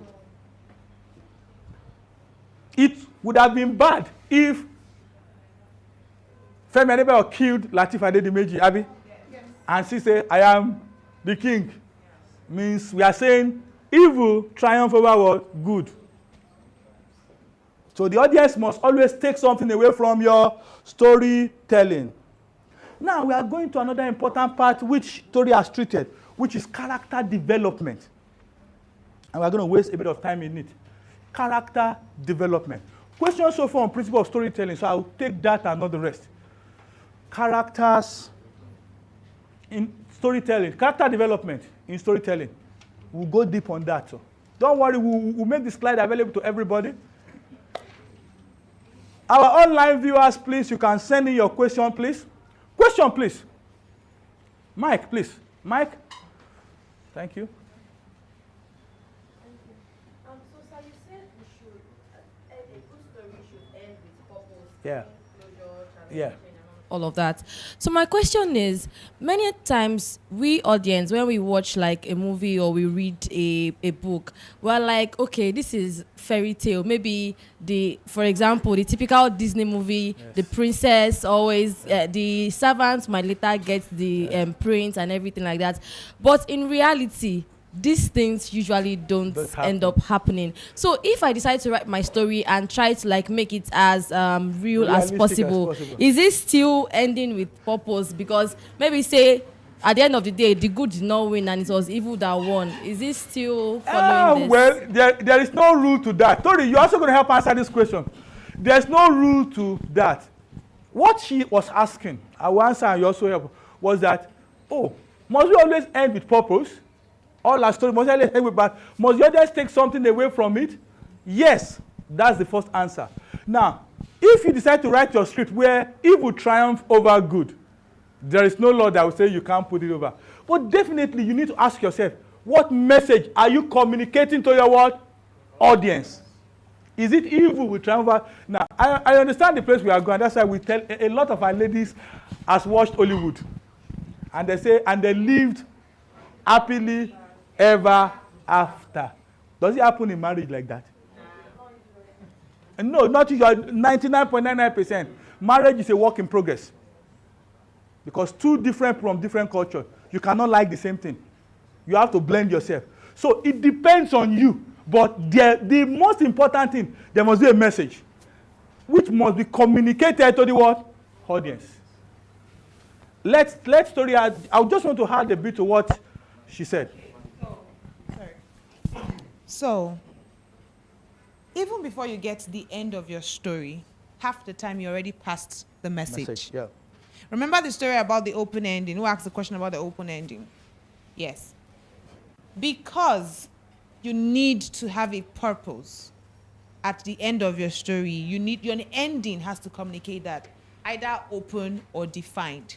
Like I said, if the woman had divorced her husband, sorry, let me go to the front. Let me come to the front so you all can see me. Okay. Yeah, the pretty teacher is back again. Yay! With the handsome facilitated, so you could say. Okay. So, like I said, half the time, if a story should have a purpose at the end of the day, half the time before the story gets to the ending, your purpose has been passed. I caught my husband cheating. I am not screaming. Purpose, not be everything that they shout. The man is going through hellfire. No peace for the wicked. At the end of the day, let me cheat back, giving him a taste of his own medicine. Not divorcing him, not promoting divorce. Not accepting a cheating man, not accepting divorce. So whether you end with a purpose defined or open, you always, weirdly, have a purpose. In fact, you should not call yourself a writer if your story does not have a purpose. Exactly. Defined or not. Thank you. Thank you. Round of applause. Okay. Question. Just one more question, please. No. Okay. So back on the other one you talked about, hook, that every story must have a hook. Yes. I want to ask, what's the difference between a hook and a suspense? That's a very, but I am going to answer like as a production person. Now, they are almost the same.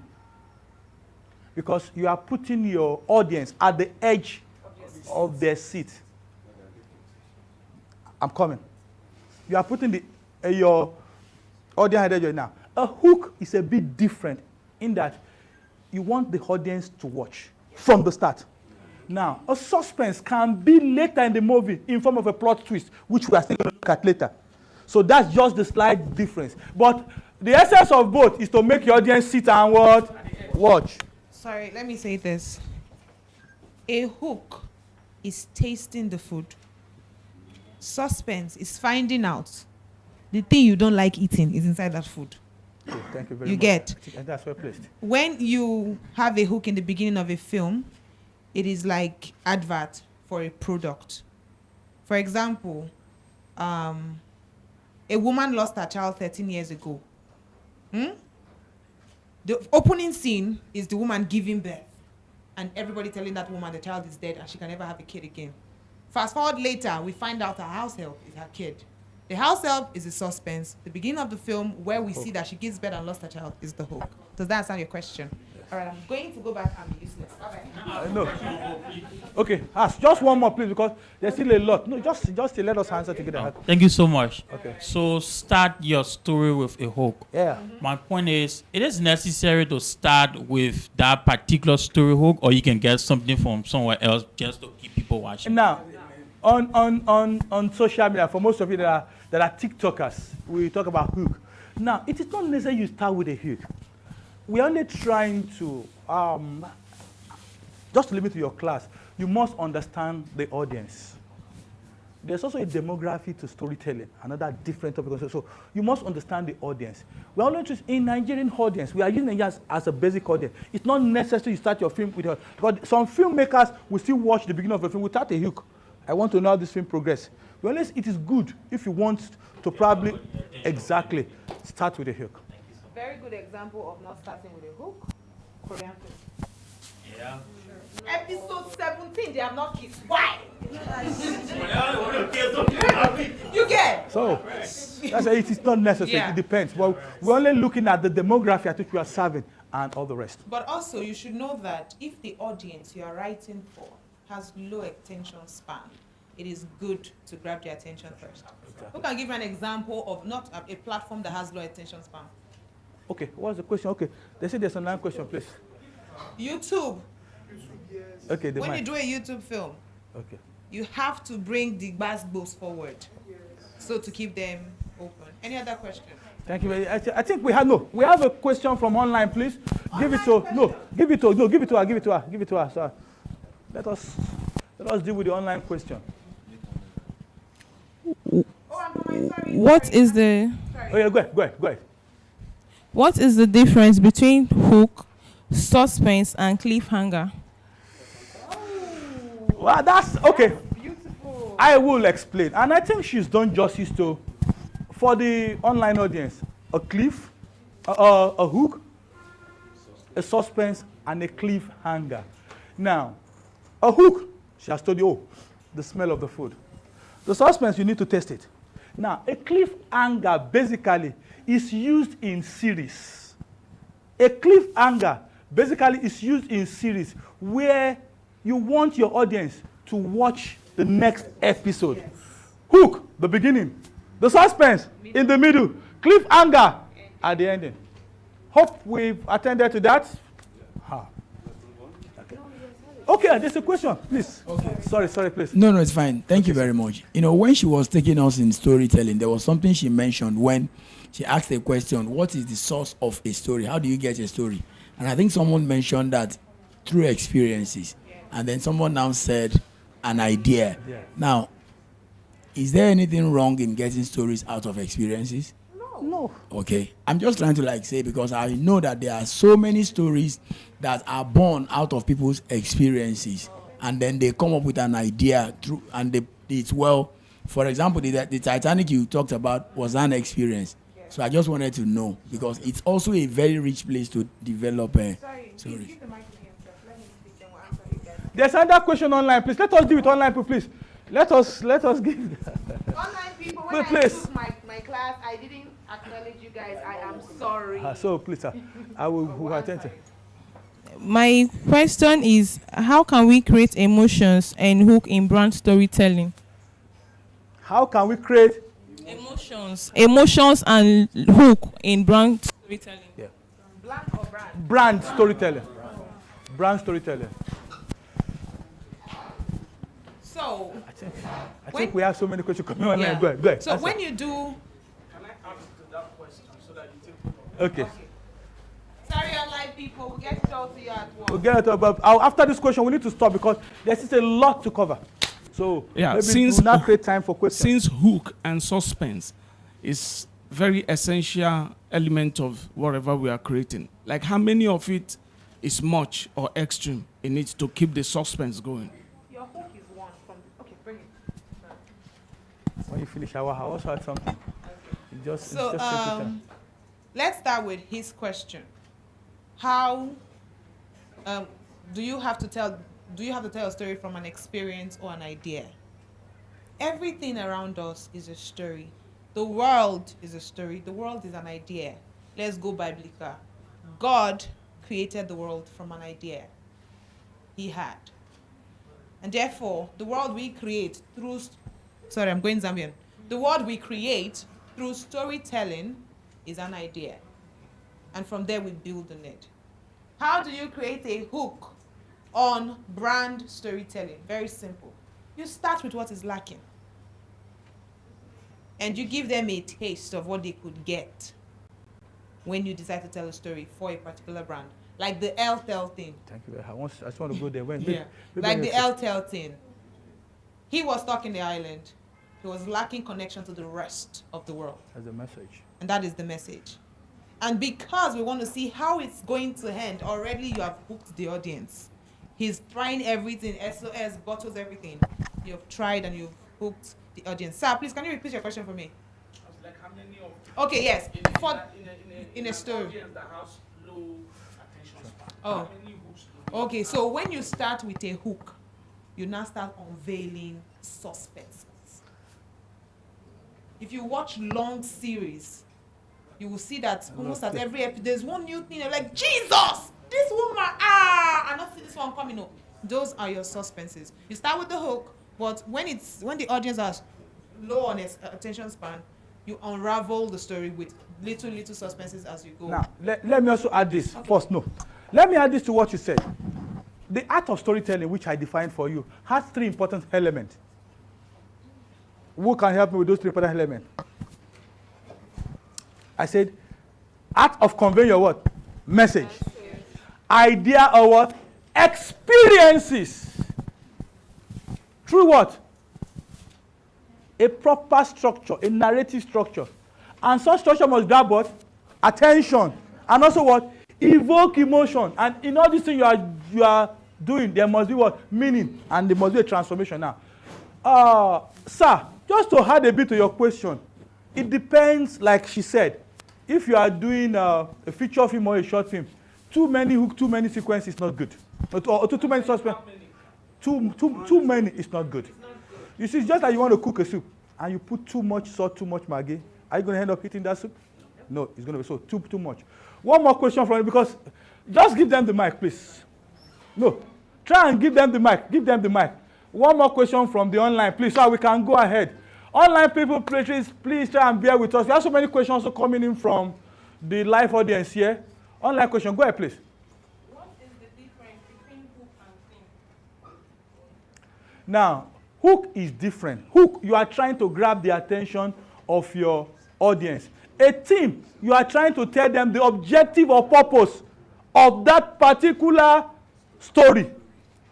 What that story is all about. Even from the layman definition, it has defined itself. The theme is different from the hook. The hook is like the king. The theme is the subject. So, another quickly. Otherwise, we'll move. There's a time so we can take other questions. Go ahead. Okay. This is coming from Ayewa. The question is, some stories do not start with a hook, but still get the audience attention to the end. What draws the audience? Now, like I told you, understanding the demography. Now, let me also say this openly and to online. It is not necessary you start with a hook. We are only demographically looking at the way Nigerians do things. When you start a film with a hook, you grab attention. We are not saying if you don't start a film with a hook, you not grab. There are some films you don't start with a hook and you still grab attention. It is not casted in stone that you must start with a hook. We are only advising that you start with a hook to grab attention. So that's just the basic simple stuff. We will need to probably move the online questions, so we move ahead, Yeah. and we come back later. We'll still create 30 minutes for question and answer. Like like he said, the hook thing is when you understand the audience. Example again, Korean films. They are slow paced, they are emotion filled, they are feel good, but they are slow. And because you want to we have this urge of wanting to finish what we started. We just keep going. But not every platform is like that. With Netflix movies, they start small, they build up. But with some YouTube movies, from the beginning, then it will calm down.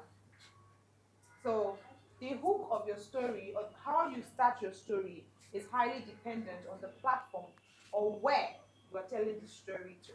I hope that answered your questions, people. So Thank you very much. A round of applause for her. Now, we are looking at character development in story telling and script writing. Character is king. And like I told you the other time, people read the people. Now, audience reads people and not plots. It is important you know that. Now, character development, you must define what the character wants against its need. And I will explain.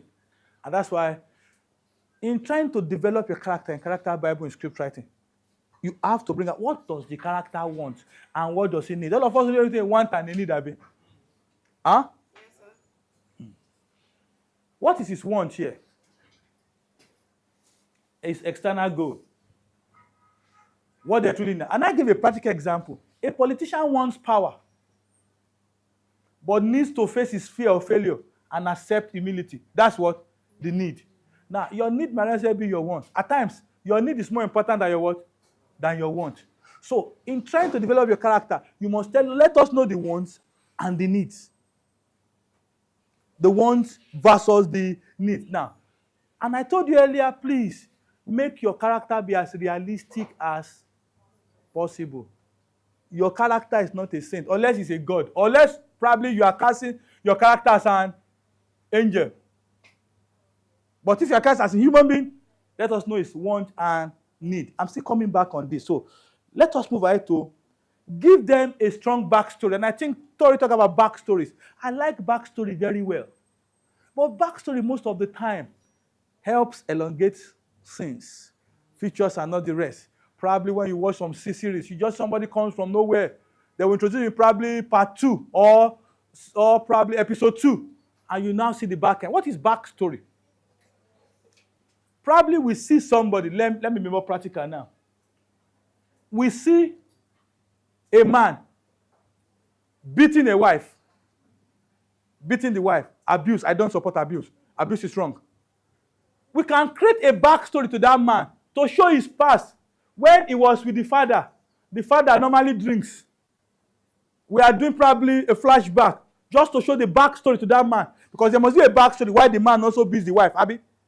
We can show the man when he was young, watching his father beating the mother. So there's every tendency in that backstory that the man is also going to beat the wife. Not in most cases, but backstory tends to look at what causes this thing. Why is this man like this? Why is this man not like this? So it is good to give your character a strong backstory. What events shape their personality? What trauma? Success? And that's why in most films at times, backstories can be done as a flashback. Or at times, because I still go back to what I said, that audience are too quick to judge. If I'm to write, I like taking my backstory as a flashback at times. Probably I'll show a man. Let me give you a story. I show a lady and the husband in the bedroom. And the man will be saying, oh, come, no. And the lady say, I don't. And the lady will be feeling somehow.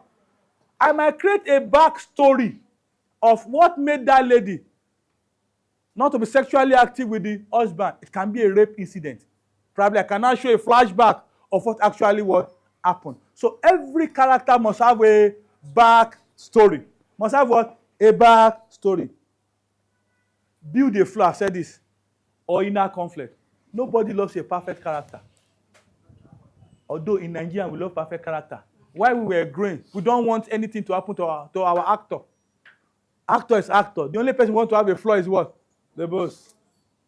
But in your development of character, don't create a character. Let us know their fear. Let us know their anger, their guilt. There must be a flaw to every character.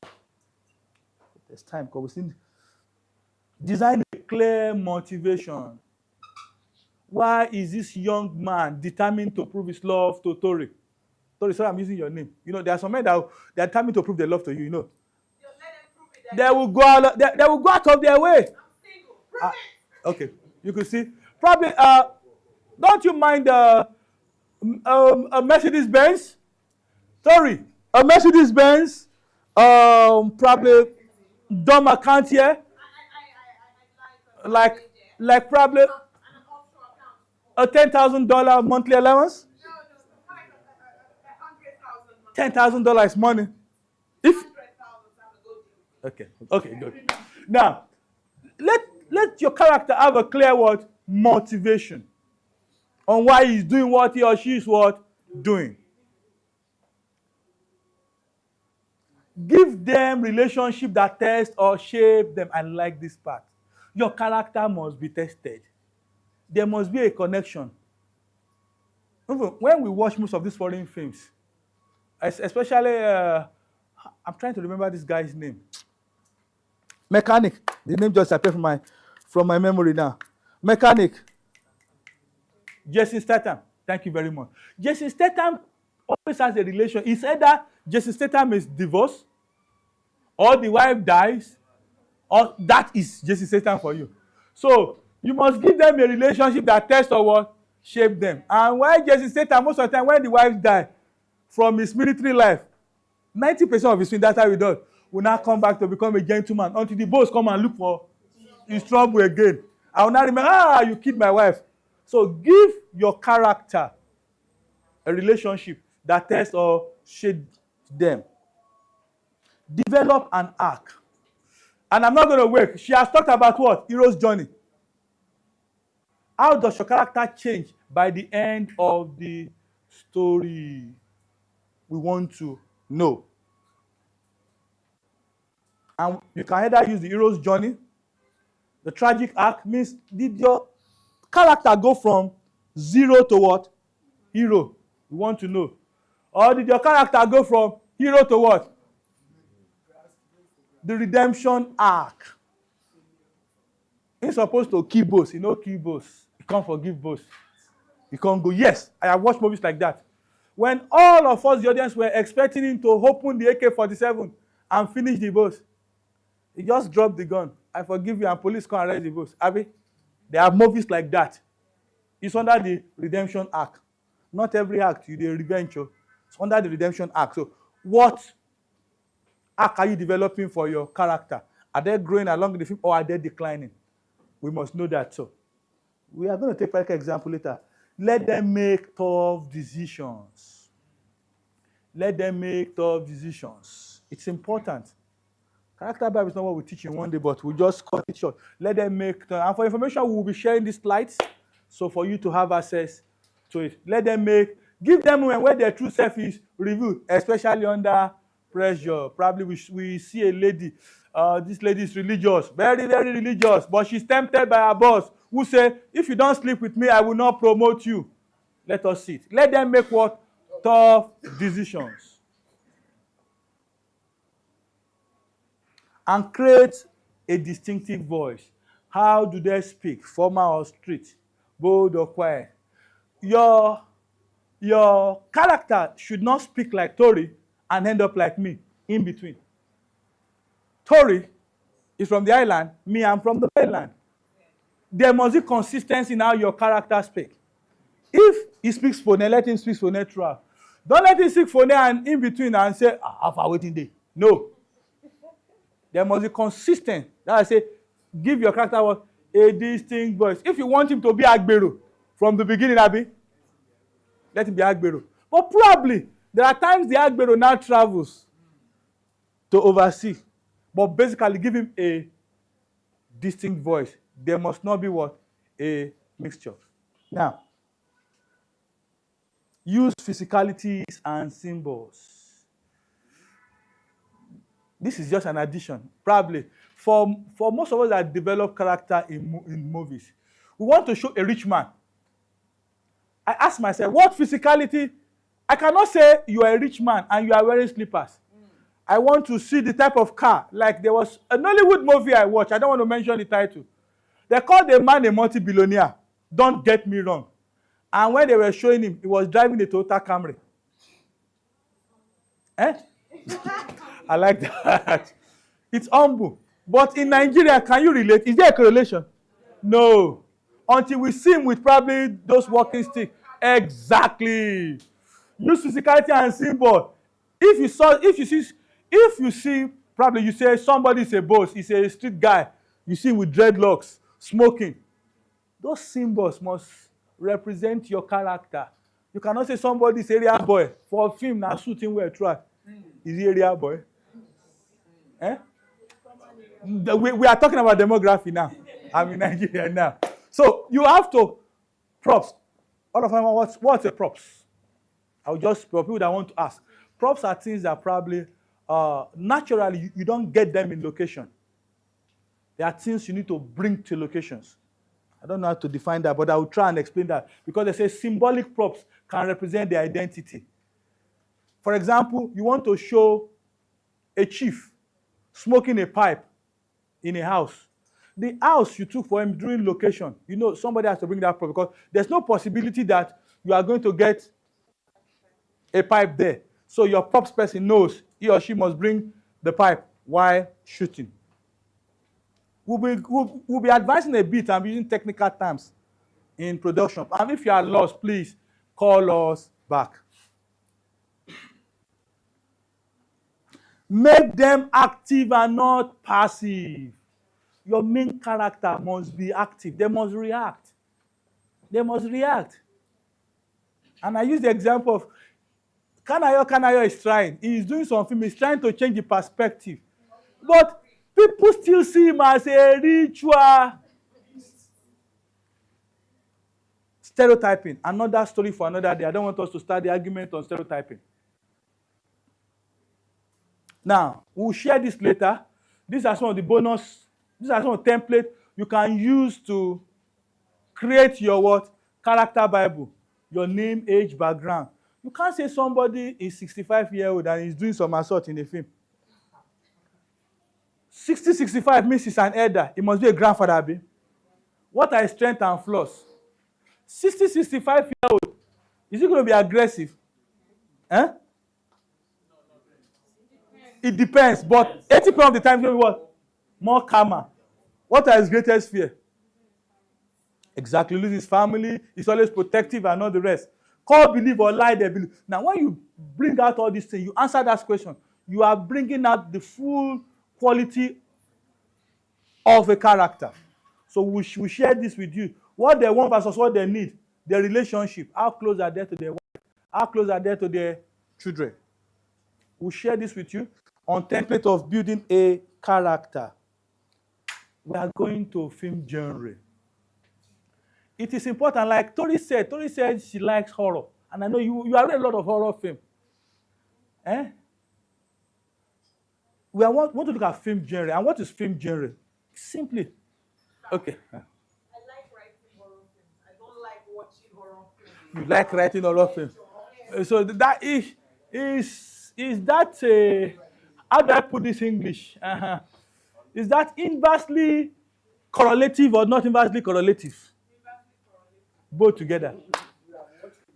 You like now, and let me say this to all script writers, to all prospective storytellers and script writers. You are the first actor. You are the first actor. And most of my friends that knows me, I tell them, every script writer is a mini god. Do you agree? Yes. Because you create those things that were not there. You bring them to what? Being. Don't tell me to write them, Pastor. Don't tell me to write them. Don't tell me to write them. Now, you bring them to being. So you must notice, that's why I say he's trying to contravene himself. One, you say you write horror film. Who is the first actor? Things that were not there, who is the mini god? It was not there, you brought it back to what? Life. So let. Okay. Living in Nigeria is horror itself anyway. Living in Nigeria is when you plan to get to a place 2-3 minutes and you get to Otedala Bridge and you see 6 hours of hold up, you will know that that is part of horror itself, Abi. Remember, we are telling stories. Now, a film genre is a category that defines a movie by its styles. It is the flavor of your film. And we've argued, is it genre? Is it genre? The right is genre. Genre. Genre. DJENRA. Genre. But there's no way you pronounce it anyway. Genre is genre. Abi. It simply means type of film. So we'll look at different types of genre, and some of you will have a conversation. Which type would you like to write? Romance. Yes. I'm surprised Story is telling me she likes writing horror, when I think she'll be writing more about heartbreaks. And what do men really want? I'm challenging you. You have to know to write it.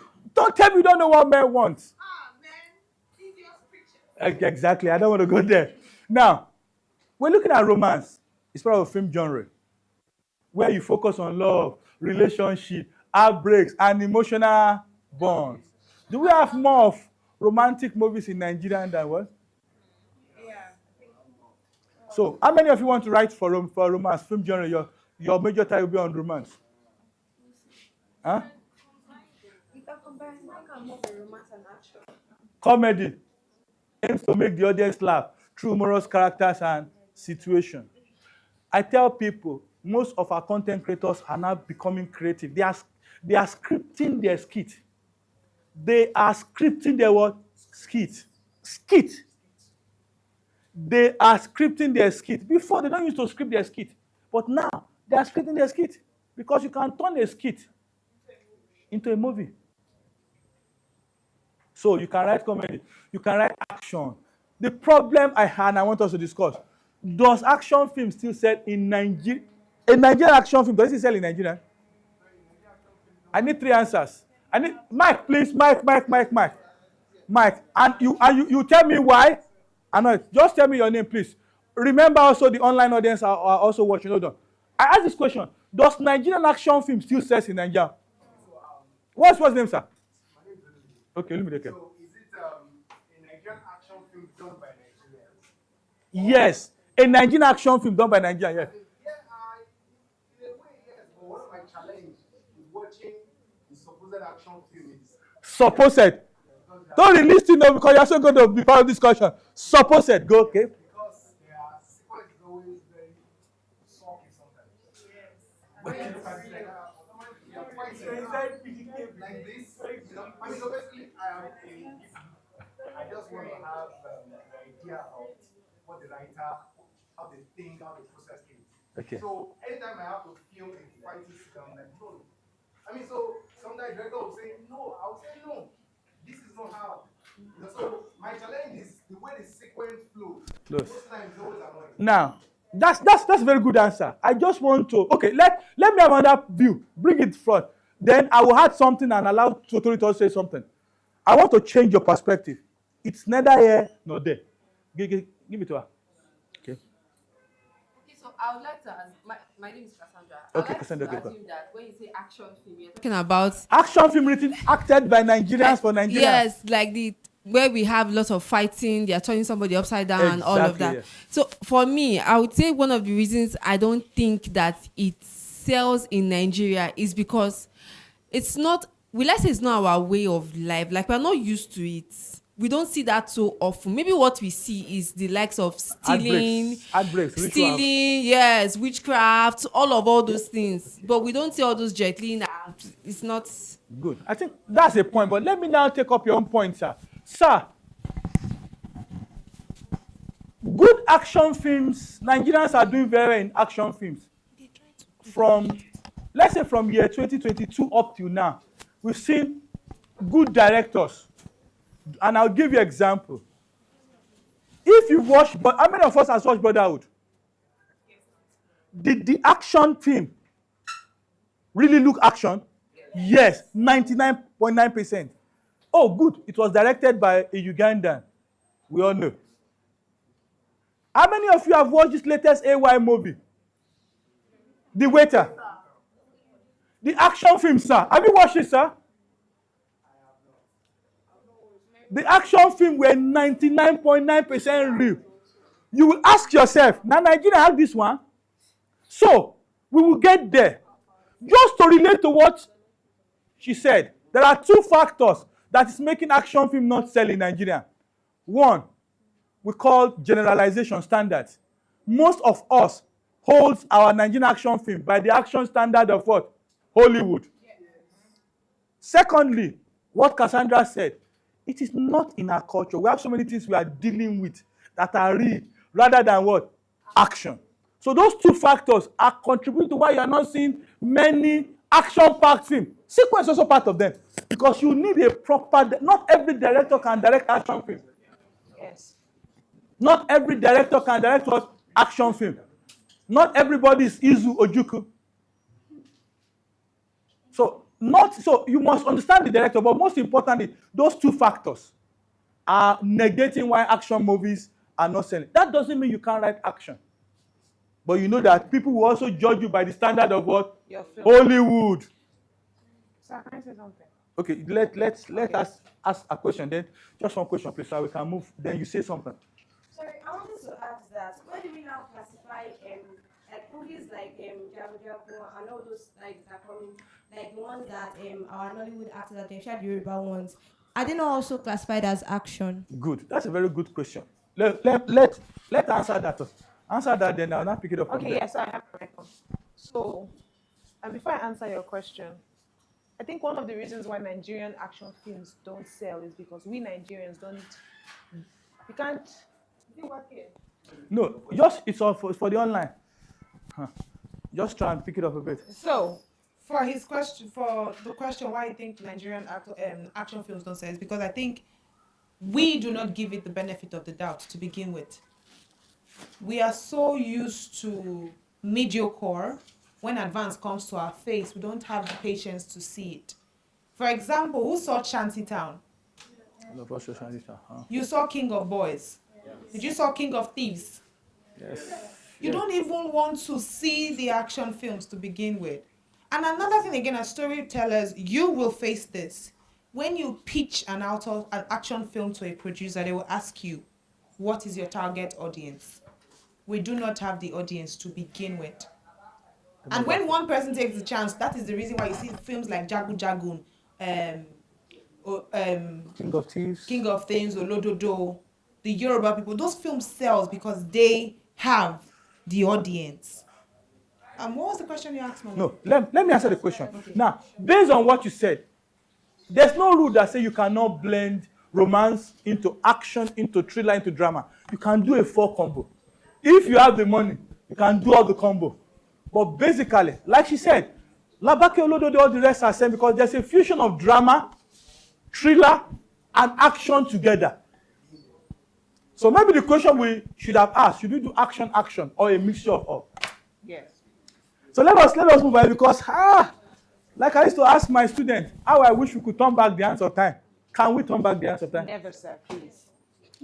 They say we can't turn back, so we need to move. Thriller. You can write horror. I know Tori likes writing horror. These are most important plots. Me, I like drama. I like crime. Documentary. Drama, crime, romance. I like it very well. Documentary and adventure, historical, faith-based. We have a lot of faith-based movies now. Do you classify Broken Hallelujah by Bimbo Ademoye as faith-based? Yes. Do you how many of you have watched God Calling? That is purely faith-based. It's God Calling. Is God Calling faith-based? Yes. Now, if you notice a new trend, Nigerian scriptwriters or producers, let me use the word producers, sir. Let me use the word producers, are now conscripting scriptwriters to go what? Why? Why? So you can do science fiction. There's a film on science fiction in Nigeria, the first AI movie. Yes. No, not Iwaju. Make Mission. Have you seen it? Very lovely. We are getting there. Have you seen Mikolo by Niyi Akimolahan? We are getting there. And that's why, please, your work is going to be tested. We are getting there. Nigerian filmmakers are getting there. And that's why, ask yourself, why is Netflix Prime? And let me tell you this. Saku.tv is doing very well too. How many of you know Saku.tv? It's an in-house cinema experience. And another 4 streaming platforms are coming to Nigeria. They want your content. And that's why I challenge everybody I teach. Please, It's time to write. They want to buy your stories. And that's why I pity some of us that criticize Nigerian. You don't know what you have. Janet Jackson sang then. You don't know what you have until you do what? We will not lose it. They are begging for our stories. They are tired of watching the action movies. And that's why they are open to collaboration. Just imagine streaming platform. And I tell people without money for streaming platform, YouTube is there. I tell people in Yoruba, YouTube, Igbaole. It's open for everybody. Put good content there and you get the views. And you are what? Paid. So you can decide to write stories on any of this. Don't worry, I will break it down. YouTube is open to all and sundry. It is not regulated. It's only regulated by YouTube community, Abi. If you take your film to the theater, you go face Nigerian Film and Video Censor Board. There are some scenes that are yanked out from some film. I don't need to tell you. For another day. I know some scenes were yanked off from Labake Olododo. About 4. Because you have to key to Nigerian Film. There are things, you must rate your film, and there are some scenes that are deep kissing. Take it away from it. If you expose too much, that needs to be exposed. But in YouTube, even people still expose that, but it's not taking off. But there are some languages you must not use. So you can decide to write on any of this. Me, I want to go on fantasy one of these days, but I don't know yet. Now, let me define fictional work. Like I was telling you, somebody was asking, where is Cassandra? Okay, you were asking what is fictional work. And she has said it before. Stories that are created from what? Your imagination. They are not true to life experience. These works are not based on what? Real life. We call them fictional works. Fictional works. I want to fast now because we need to still answer questions. Non-fictional works. They are content based on real facts. Lisa B. What was this film by Bolanle Austin Peter last year? Ransom Kuti. They are true to life stories. Yes. They are true.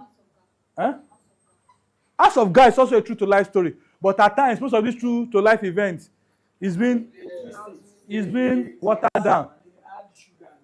The key traits of non-fictional work, you know that it is based on real facts, events, people. And that's I'm still waiting for people to write scripts on what happened at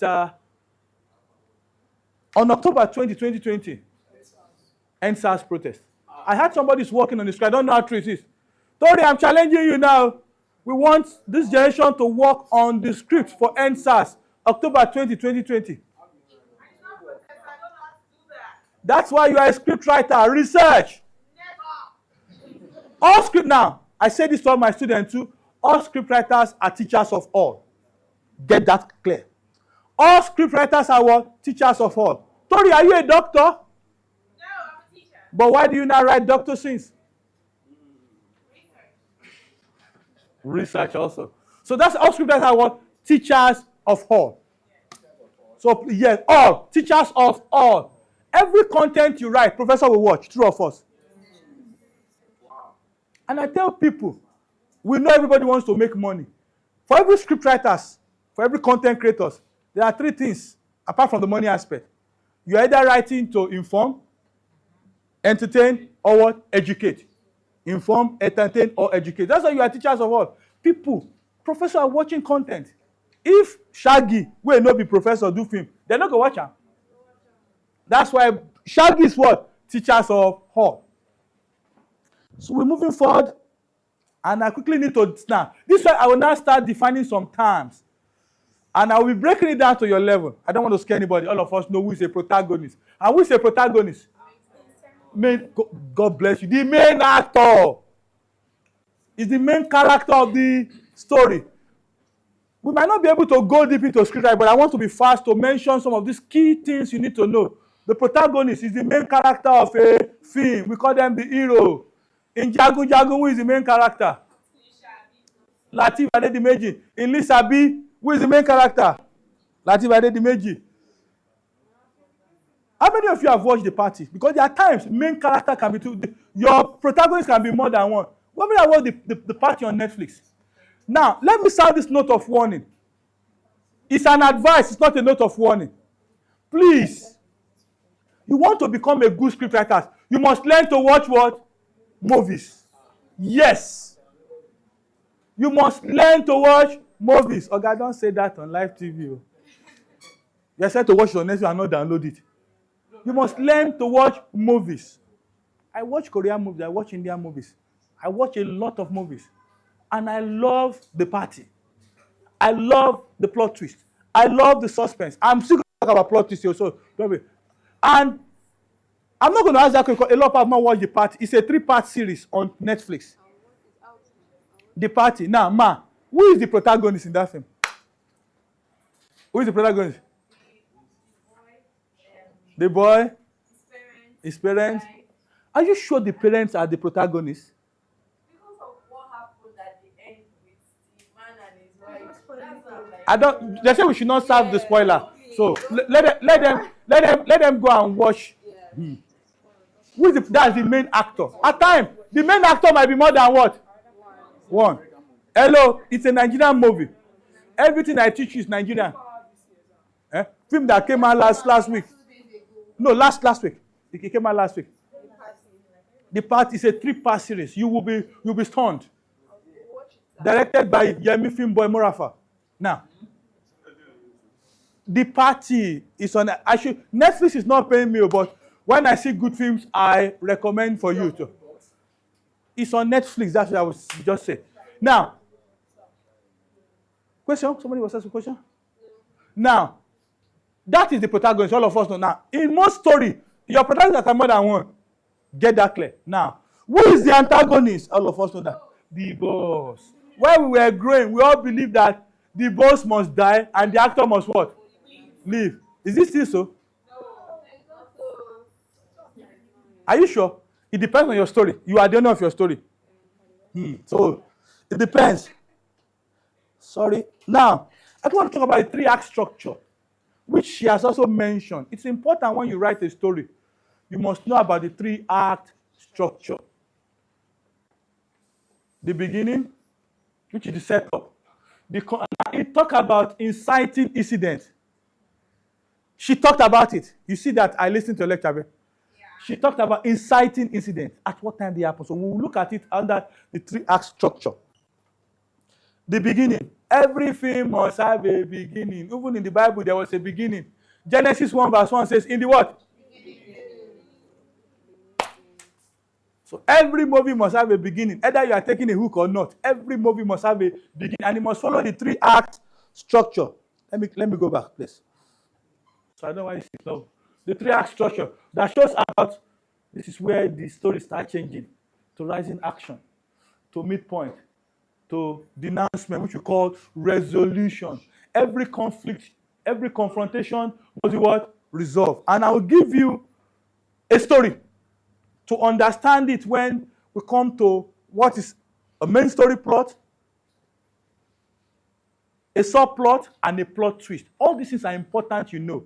And like I tell people, 80% of the time, people will give slides, don't read their slides. It is what you listen to in class, the practical example that goes with you. So before teaching this,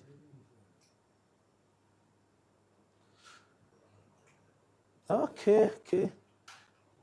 I think there's a place I'm looking for here. Okay, I think I'll still come back there. Sorry, I'll still come back there. So let us look at the 3-act structure again. I might still come back there based on something. Act 1, which is the setup. This is where you introduce the word. I can give you a story of a man. Listen to this story first. The man is accusing his wife of cheating on him. The beginning can be, we see the man and the woman happy with their kids, Abby, playing together. Oh, how are you? But we're going to. That is the beginning. We can show his friend also, going around with friends and not the rest. We are trying to show them beginning, how they have backstories. Oh, this man has a happy home before. That's the beginning. Now, the setup, confrontation. This is where probably the man started to doubt that his wife of 20 years is cheating on him. It is called what? When the story changes, it's called what?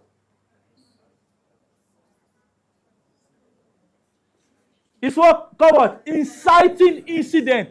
Now, at this level, we know some of you know this thing, we must start taking, we will not be speaking small English, we will not be speaking the real terminology in film and script writing. At this point now, the man is now suspecting a happy home. The man is now suspecting that the wife is what? Cheating on him. We want to be fast because we are closing by 2. So we are able to meet our Muslim brother to eat our salah meat. Midpoint. This is where the man now starts finding out, why is my wife cheating on him? This is where the story changes. A happy family. Something triggers a change. And what triggers the change? The man is suspecting his wife that is what? Cheating on him. We go long, he finds out that why is the wife cheating on him till we finally resolve it. When I get to main story plot and not the rest, I will bring a story out and I will come back to this. So let me be fast. I say, what's an inciting incident? In script writing, it's the moment in your story where everything what? Changes. It's the event that disrupts the main character's normal life and sets the story what? In motion. So you must know when to put in your what? Inciting incident.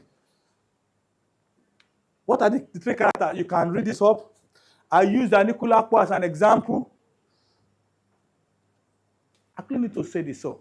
Why I'm fast? Because we need to pick questions and also discharge you by 2, and the time is going. And my lovely sister says we cannot turn back the hands of time. How I wish I could turn back the hands of time. So what's a log line? Now, every professional script, how many of us want to do this for money or just want to do it for passion? You have money already. Bring that in hand, story. How many want to do it for passion or for money? Let us see your hand. Both.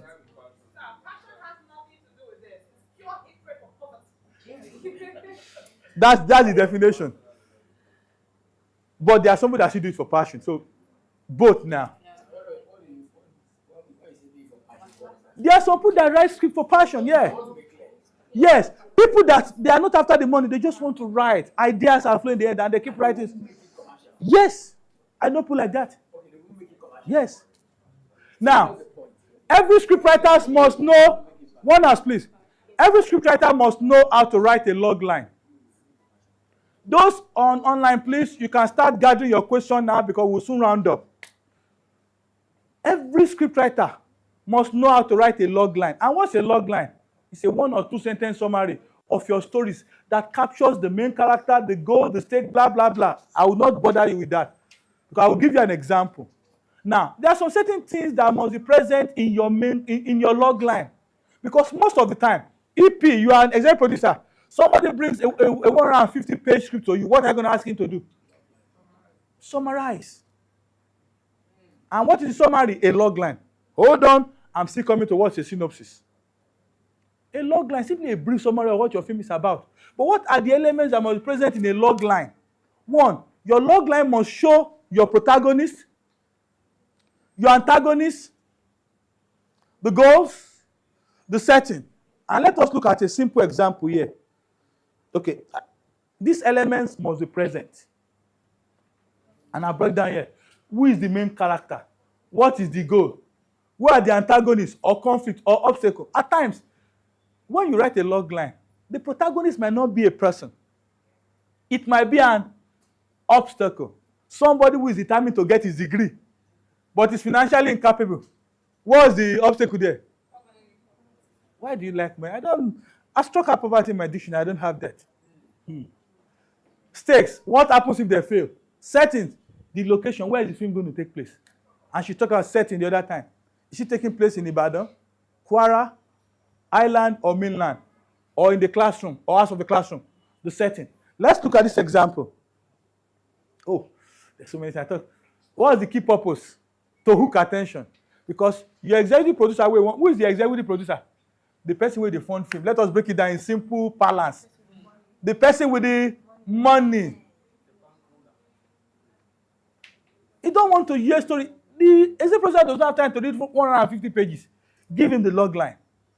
And I remember watching the making of James Cameron Titanic. James Cameron, how many of you have watched the making of the Titanic? Go and watch it. I watched on 3D version. James Cameron said they took the log line to the studio. No be one person now. Studio they form film for Hollywood. He said they took the log line and went to the man table and said, sir, we want to recreate Titanic. He said, the man looked at him and said, nobody wants to listen to that. And he said, sir, in this Titanic that I want to recreate, we'll put Romeo and Juliet and hit it on the table. He said, the man has Romeo and Juliet in Titanic. That was the hook. Please learn to watch making of film. Oh. 7 doors. That man buy close to 2 acres of land, clear land, to do road. Oh. Yes. There was that building that was crushed with caterpillar. They built that, repaint them for caterpillar to destroy. Now, if you watch the making of Titanic, they bought acres of land to build the set for that ship. Oh. You can Google it up, please. Find it on your YouTube. You are filmmakers, you must dig deep. You are scriptwriters, you must dig deep and do a lot of research. And you say, producer, just tell them, log line, just very short. A brief summary of your what? Film, no more than 1 or 2 sentences. That must show the protagonist, the antagonist, the goal, the setting, and the stakes. So these are the reasons why we do a log line. Sorry, I'm fast, and I will give an example. After being falsely accused of robbery, a brilliant but broke Lagos youth must outsmart a corrupt police officer and clear his name before he loses everything he owes there. 2 answers. Who can help us? Who is the protagonist here? Yeah, there's no cross answer. You can just raise up your hand. Who is the protagonist here? No. Okay. Who? What's the stake? Yes. Think. His integrity. Okay. If he does not clear his integrity, what is going to happen to him? And who is the antagonist? What's the setting? Lagos suburb, abi Lagos interior. Banana Island or Mushin? Sorry, why are you laughing? Banana Island or Mushin? Are you sure? Now, you must know the setting. This looks like a Mushin stuff. Now, you see with this, will an EP provide money? Yes, because he knows where the story is what? Going. Just imagine now when I give him 150-page script. I wanted to bring sample of every script for you to see how can an EP wants to read that. Now, let's go ahead, break down the log line. I have done that for you. What's a synopsis? Now, this way, now most of the time, most of us watch DSTV. That eye where you dey press, where they bring, not be synopsis. So it is called what? A log line. But we've been sold a lot of fake things those days. Oh no, it's a log line. A synopsis is a brief summary of that outlines the main plot, key character, and central conflict, all in clear and concise. Basically, not more than 1 page. Not more than what? 1 page. Now, you are not expanding what you need to be. The other one is more or less like a 3 or 4 paragraphs, a full page. Sorry, I'm rushing. Purpose of synopsis: to help producers, agents, or judges understand your plot quickly. Using script submission and film grants. First of all, because when you are to submit your film for a film grant, they will not ask for the log line. They will ask for the synopsis. And I've also, for most of them are going to get these slides, I have broken it down. Now, why I want to waste time on this quickly, because they said we must run up by 1:45 to get question. Now, main story plot, subplot, and plot twist.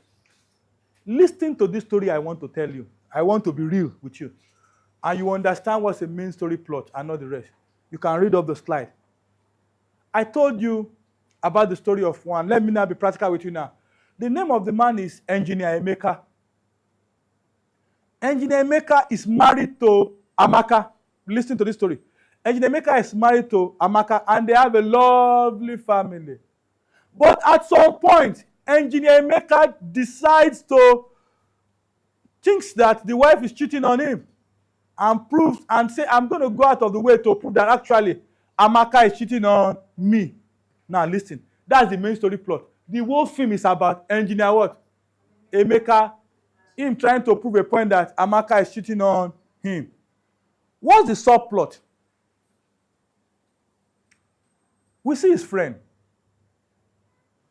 Engineer Charles. married to Nkechi. Engineer Charles is the friend to Engineer what? Emeka. So Engineer Charles and Nkechi goes to their house. They are friends. They all play together. And also, Engineer Charles and Engineer Emeka are friends in the same office. So at some point, Engineer Emeka begins to tell Engineer Charles, look, I think my wife is cheating on me. Imagine, Amaka, 20 years ago, is cheating on me. And Charles will say, no, Amaka is not cheating on me. So when Engineer Charles gets home, he goes to discuss the matter with Nkechi, the wife. I don't know what is wrong with this, my friend, though. Why would he be thinking Amaka is cheating on him? He's becoming paranoid these days. Is it because he did not win the 10 million contract? That's why he's feeling paranoid. Now, the story of Engineer Charles and Nkechi is a sub-plot. Not twist. It's a sub-plot. The definitions are there, but I just want you to quickly grab it. Now, what's the plot twist? Now, listen to the plot twist here. We now see a scene where we see Engineer Charles packed in Engineer Emeka's house. Listen to the story, please. Where we see Engineer Charles packed in Engineer Emeka's house and came out of the car. The next scene, we see a phone call to Engineer Emeka's office. Hello, who is that? Please, the person sleeping with your wife is in your compound now. Start running. As the audience, what are you going to think?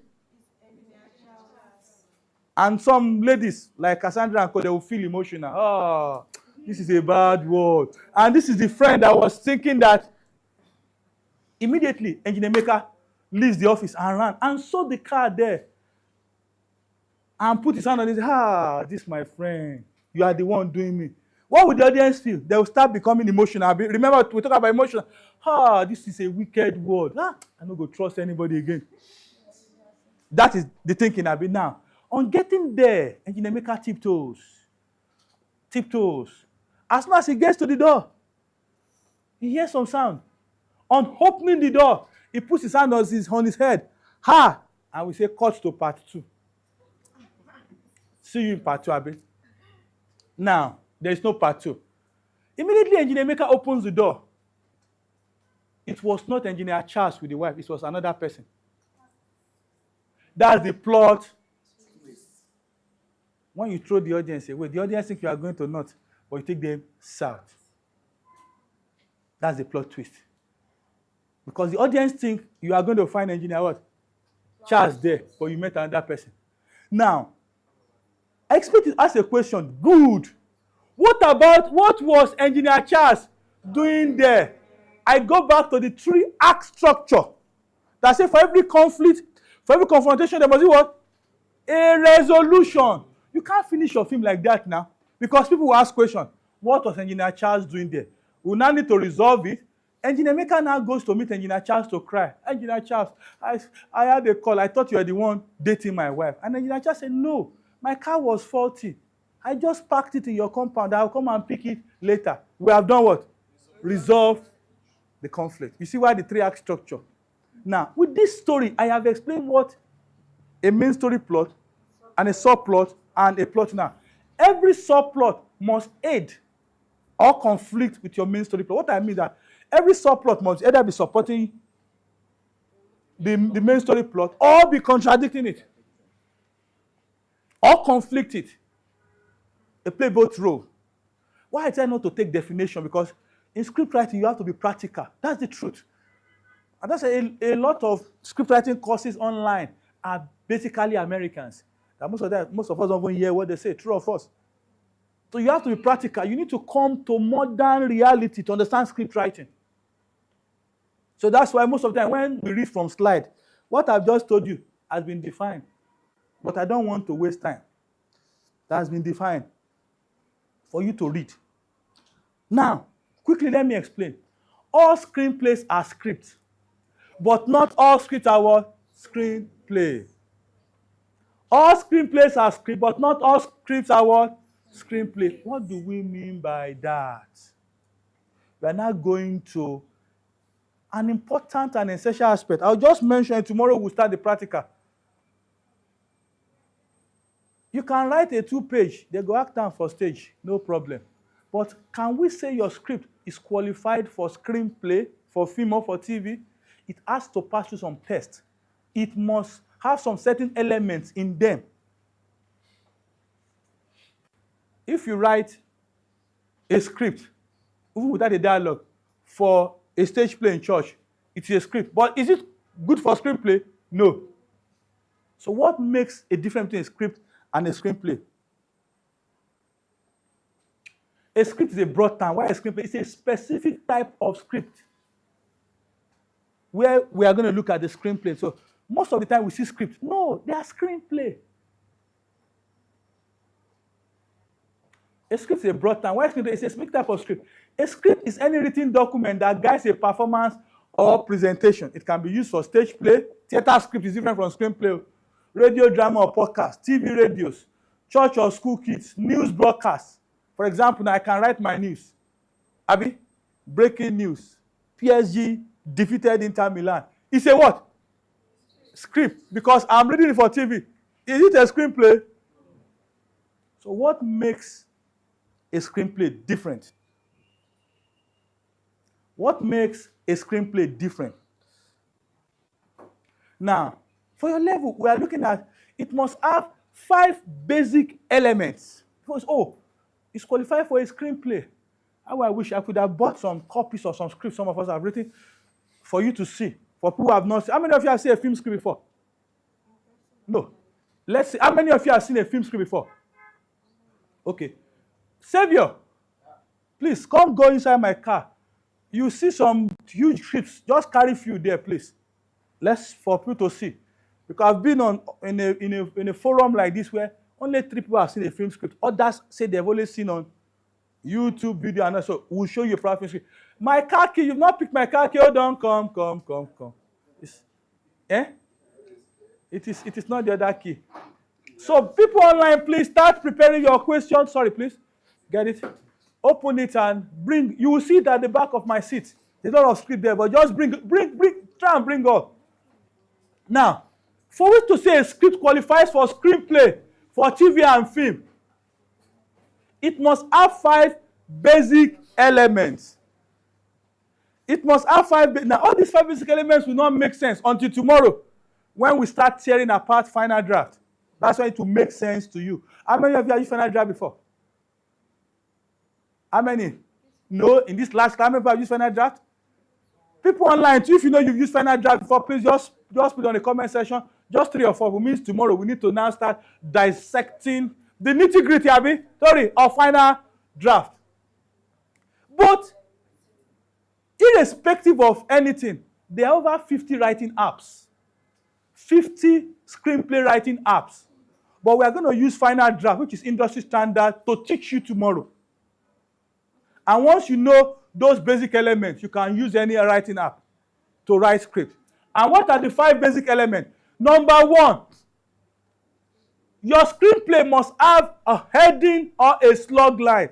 A scene heading or a slug line. What is this man saying? You mentioned log line, and you are still mentioning what? Slug line. Slug line is different from log line. Slug line is another name for scene heading. And what does scene heading do? It tells the reader where and when and at what time a scene is taking place. Where and when and at what time a scene is taking place. That's number 1. Scene heading. The second one, it must have an action or description line. Tori talked about setting.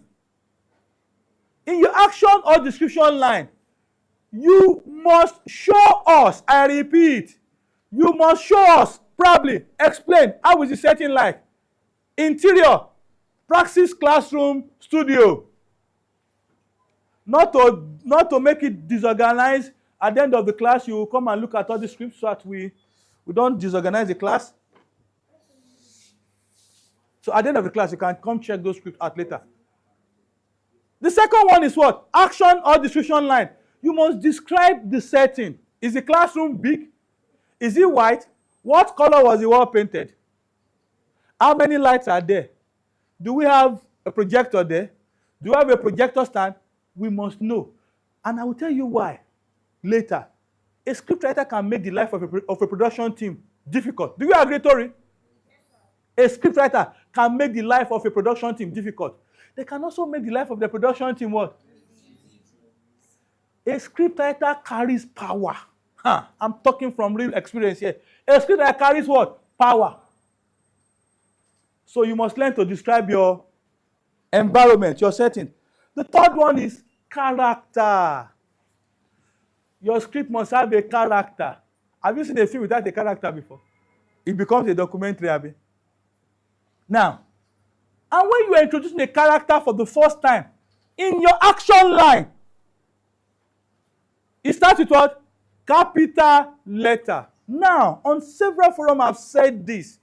Please, know the audience you are writing for. If you are writing for Hollywood, Mr. John is Mr. John in Hollywood. Get me clear. I always tell people I teach writing, please, if you are writing for Nigerian audience and it's a Nigerian character, give me the full name, the first name, and the surname.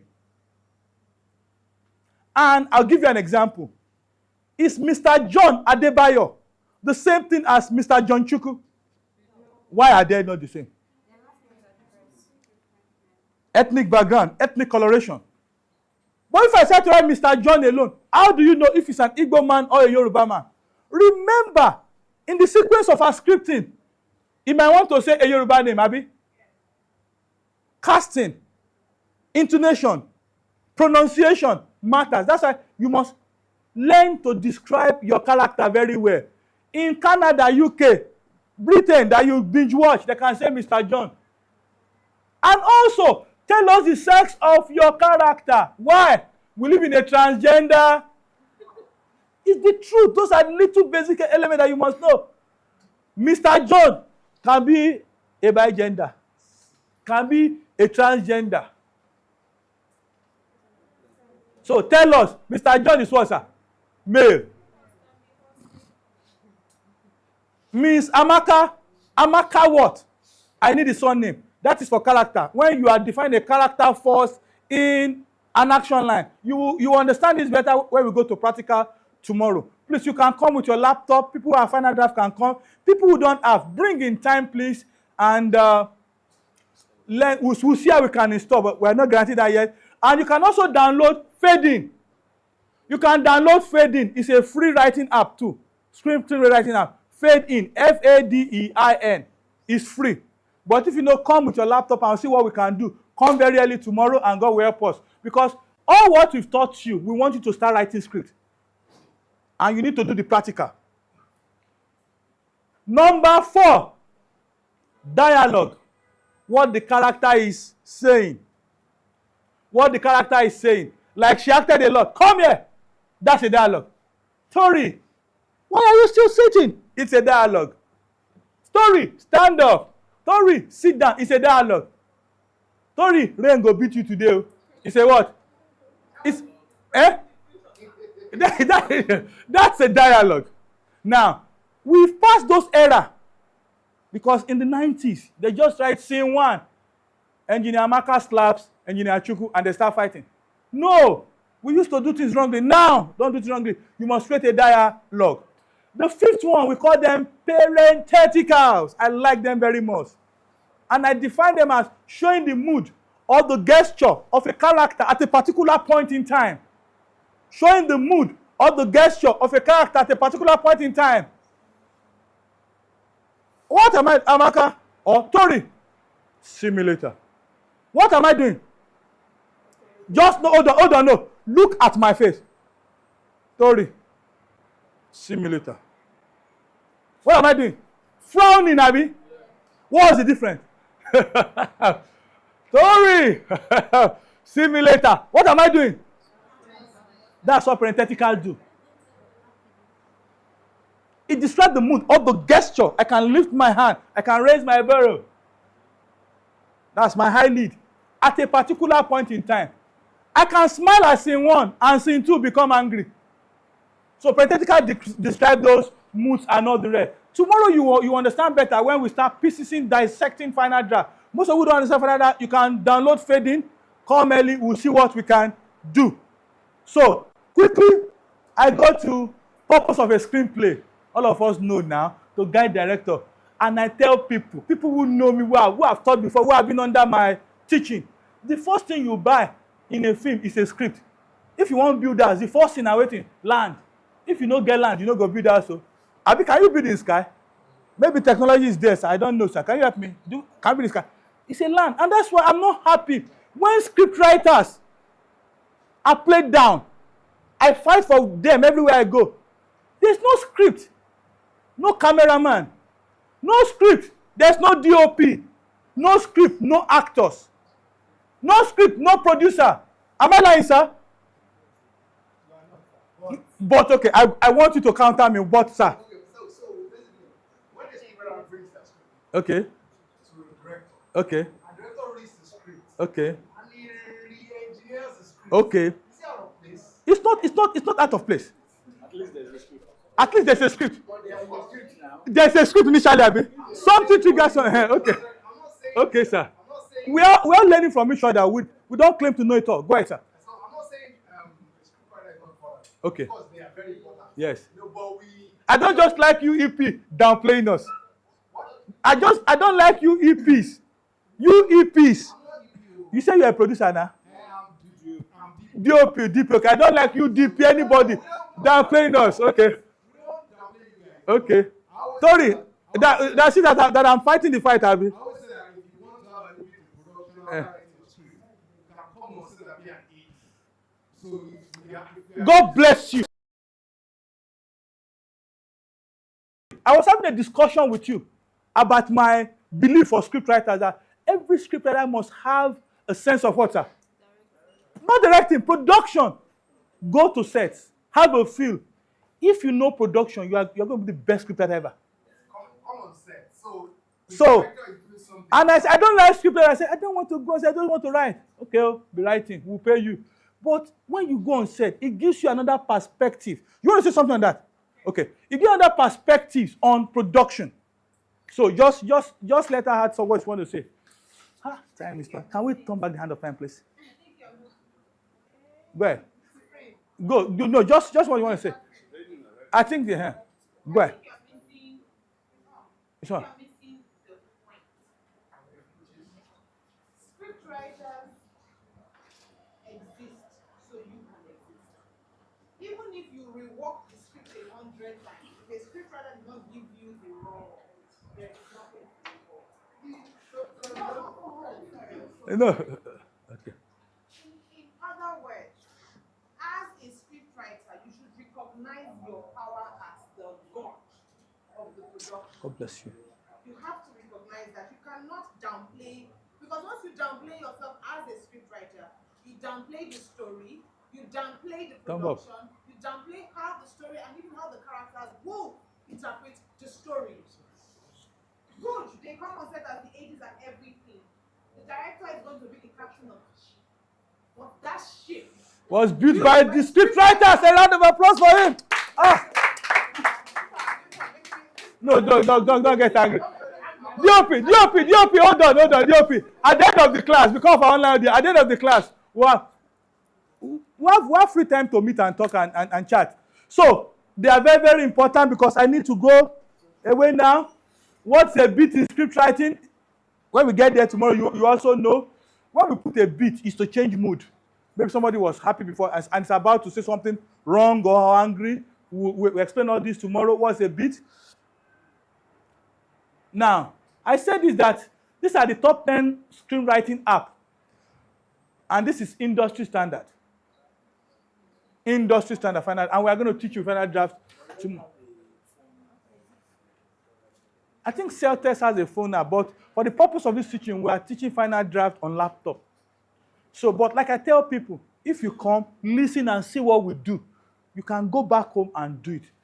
Scriptwriting is easy, but technical and difficult if you don't know how to navigate the elements. Tomorrow, God will help us. We'll demystify the navigation for you. Now, we are going to use final draft to teach you tomorrow. And you understand, please, when you get home, learn all these 5, just know these 5 basic elements. 1, your scene heading or slug line, action line or description line, character, dialogue, and parentheticals. Those are things we are going to practicalize tomorrow. Remember, I told you are a mini God.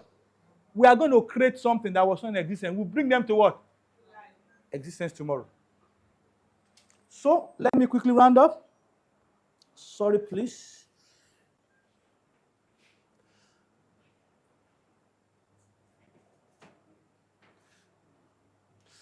Let me round up so that we have questions. Just 3 minutes question. These 3 quotes, I want to round up with it. One is from Steve Jobs.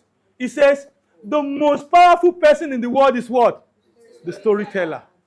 If you're a storyteller here, you are powerful. And just like Tori said, don't downplay yourself.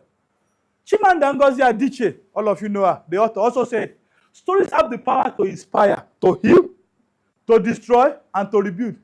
They shape the way we see the world. Lastly, I'm still looking for this man. He's unknown.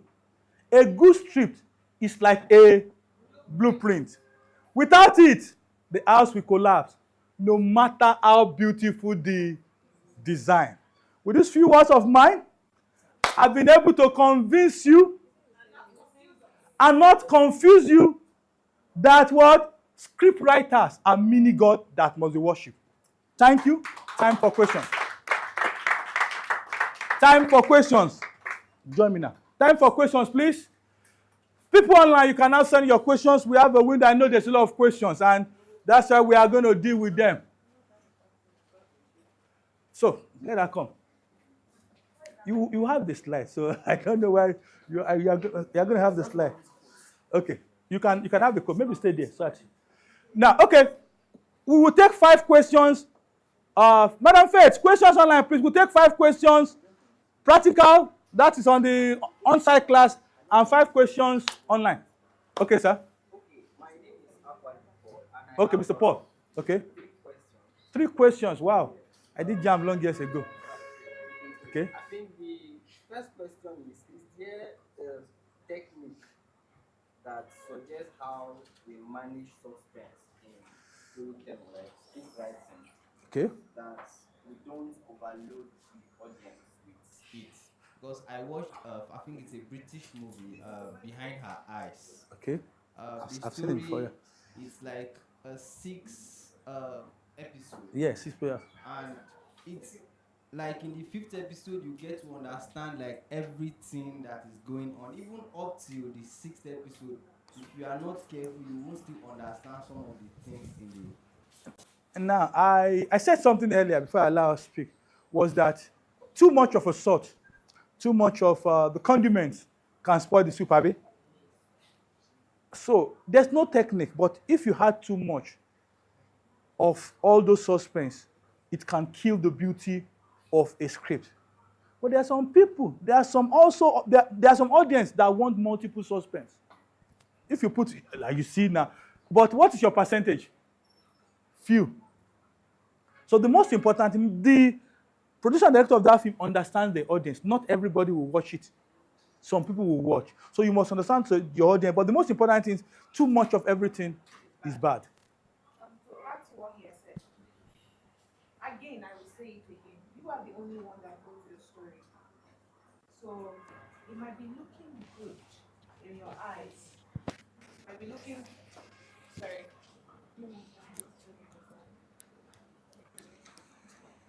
So let me repeat it for the online people. So again, I'll say this. You are the one that knows your story. It might look good in your eyes, but very distasteful in the eyes of the audience. So you have to find a balance. You like suspense, but too much suspense can kill the story. So it cannot be too much. For example, there are obstacle course in this class to get to where that fan is. We have the first one, you jump it. The second one, you jump it. The third one, you jump it. The fourth one, you jump it. In this small class, we have 10 obstacle courses. At the point, you get tired. Find a balance when you create suspense in your story. Okay. Maybe you quickly ask the 2 remaining 2 questions, 3 questions. Okay. Thank you. The second one, on one of your slides, you mentioned that give him a distinct voice. The character. Yeah, that's the character. Yes. So my question is, what if the character speaks phonetics, like that's what she's doing. That's yeah. And I talk about consistency. Yes. Me throughout the film is growth throughout. You cannot not come and tell he's speaking broken again. Okay, like there are some breaks in some stories sometimes that probably is in a particular situation. He just needs to just put in PG. This is where Like she's your doing it. backstory. See, Matter. okay, this is my backstory. Why I Okay. can sound like this and sounds like this. I'm from Wari, Delta State, Wafi area. Who they Zuzu, who they Mututu, Mezebu, Mezebu. She has changed character, you see. But right now I'm a teacher. I cannot be sounding like a riffraff. No. Get it? So that is where your backstory comes in. You have a character that is sounding posh at the beginning of the film. And suddenly, kidnappers don't hold her. I beg, oh brother, I beg. I'm not be Jobusiki, I beg. Situations, backstories will determine if your character is going to be consistent in the way they speak. But remember, even while they change their voices, it is still distinct and particular to the character. Character, good. Thank you very much. Does that answer your question? The third one, please. Sorry.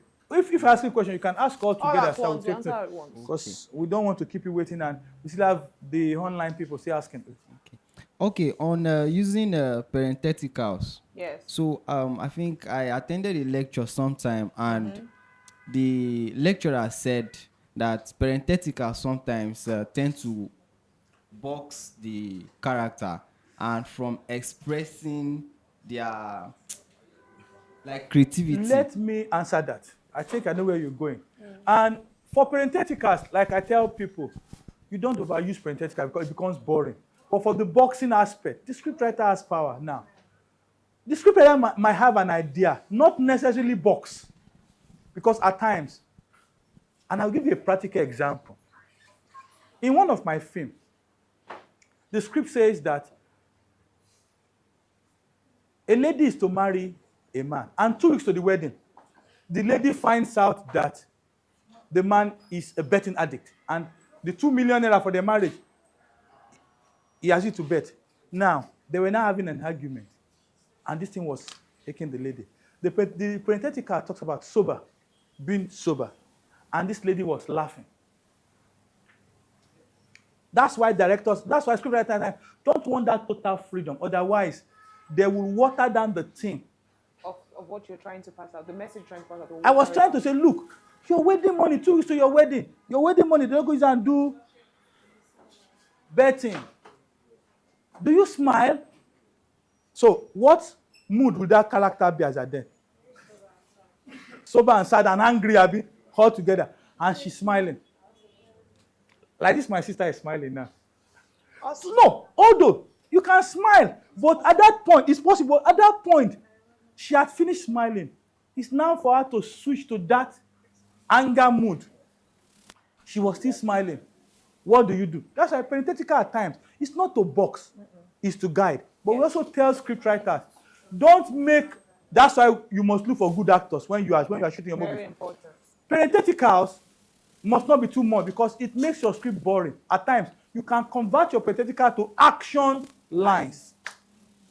Also, when you're writing a psychological drama, don't joke with your parentheticals.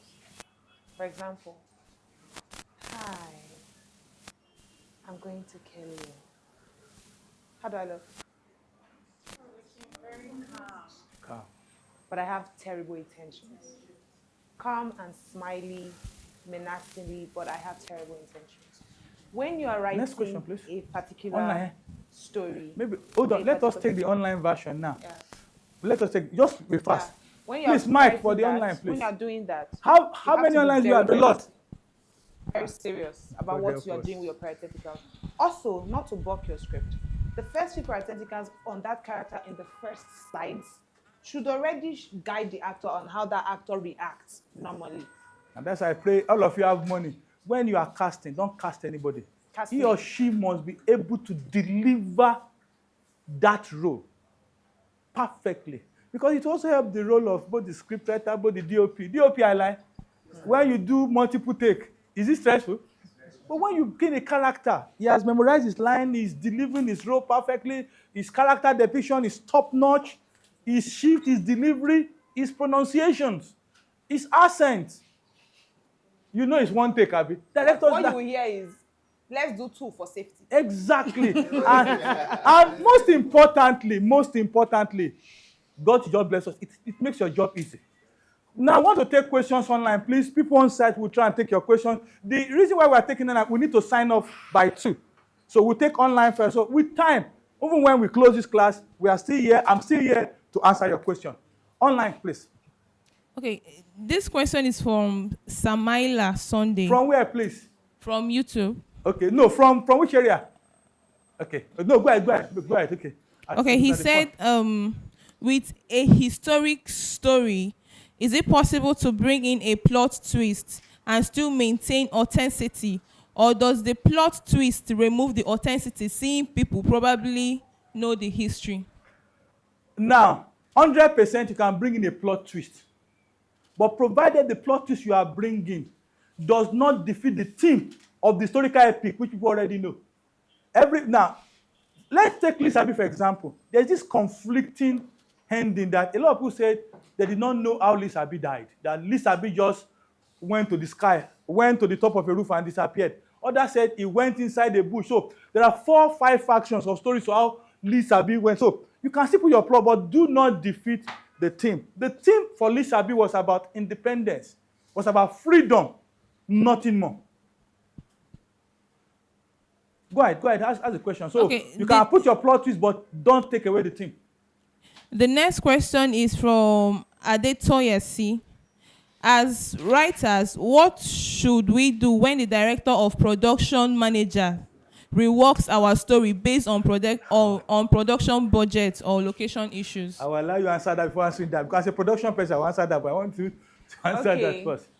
First things first, there is something a director told me when I went to scriptwriting school and I did my short film, and they took away what I wanted. The man said, the ship is no longer at the harbor, it has set sail. And they would tell you to always learn to kill your darlings. Your darlings is your story, your character. Once the script leaves your hand, except you're on that set as an AD, like he said, you have no say. You will wait and digest 100% the finished work. You're a passerby. You will get your credits. They will rework the script, because if you write a 20 million naira budget, when they've told you to write a 5 million naira budget, expect a reworking. That's a very good answer. And to add to that, I do advise script writers, and if you are listening, is that most of the time, if you are writing commercially, somebody contracts you to do a job, always ask for the budget and ask, should I write wide? Very important. I've been told that the budget is 1 million naira. And in my script, I am writing that the man flew from the helicopter on the train. You will see keke napet. They will rework the job. So most importantly, the director reworks for cost sake and not the rest. So, but most people ask, if you are doing for commercial, should I write out of budget? Know the budget before you start writing. Also, there is something that we scriptwriters do, and you need to learn to contain it. Don't write for writing's sake. Write for execution's sake. If you write your script, put it at the back of your mind, budget or no, that it has to be executed. That way, it contains your wildness. And before, before we take the next question, and that's why, for those of you who are here, we can relate again and tell you, please, don't just learn script writing. It's an ecosystem. Script writing is one of the ecosystem of what? Film making. It's a complete, and that's why we invite you to come to Praxis Digital Academy. We don't teach script writing alone in Praxis, we teach all the ecosystem. Most of the cameras, people you saw on the cameras are students. They are professionals now. So we do advise. It will also help you to write your script. You were saying about execution. Yes. If you don't know how to execute a film, you want to be a script writer. So we advise, come to Praxis Digital Academy. Our next session starts July 6th. July 6th, am I right, Faith? July 7th. Our next session starts July 7th. Come and learn all the ecosystem of filmmaking.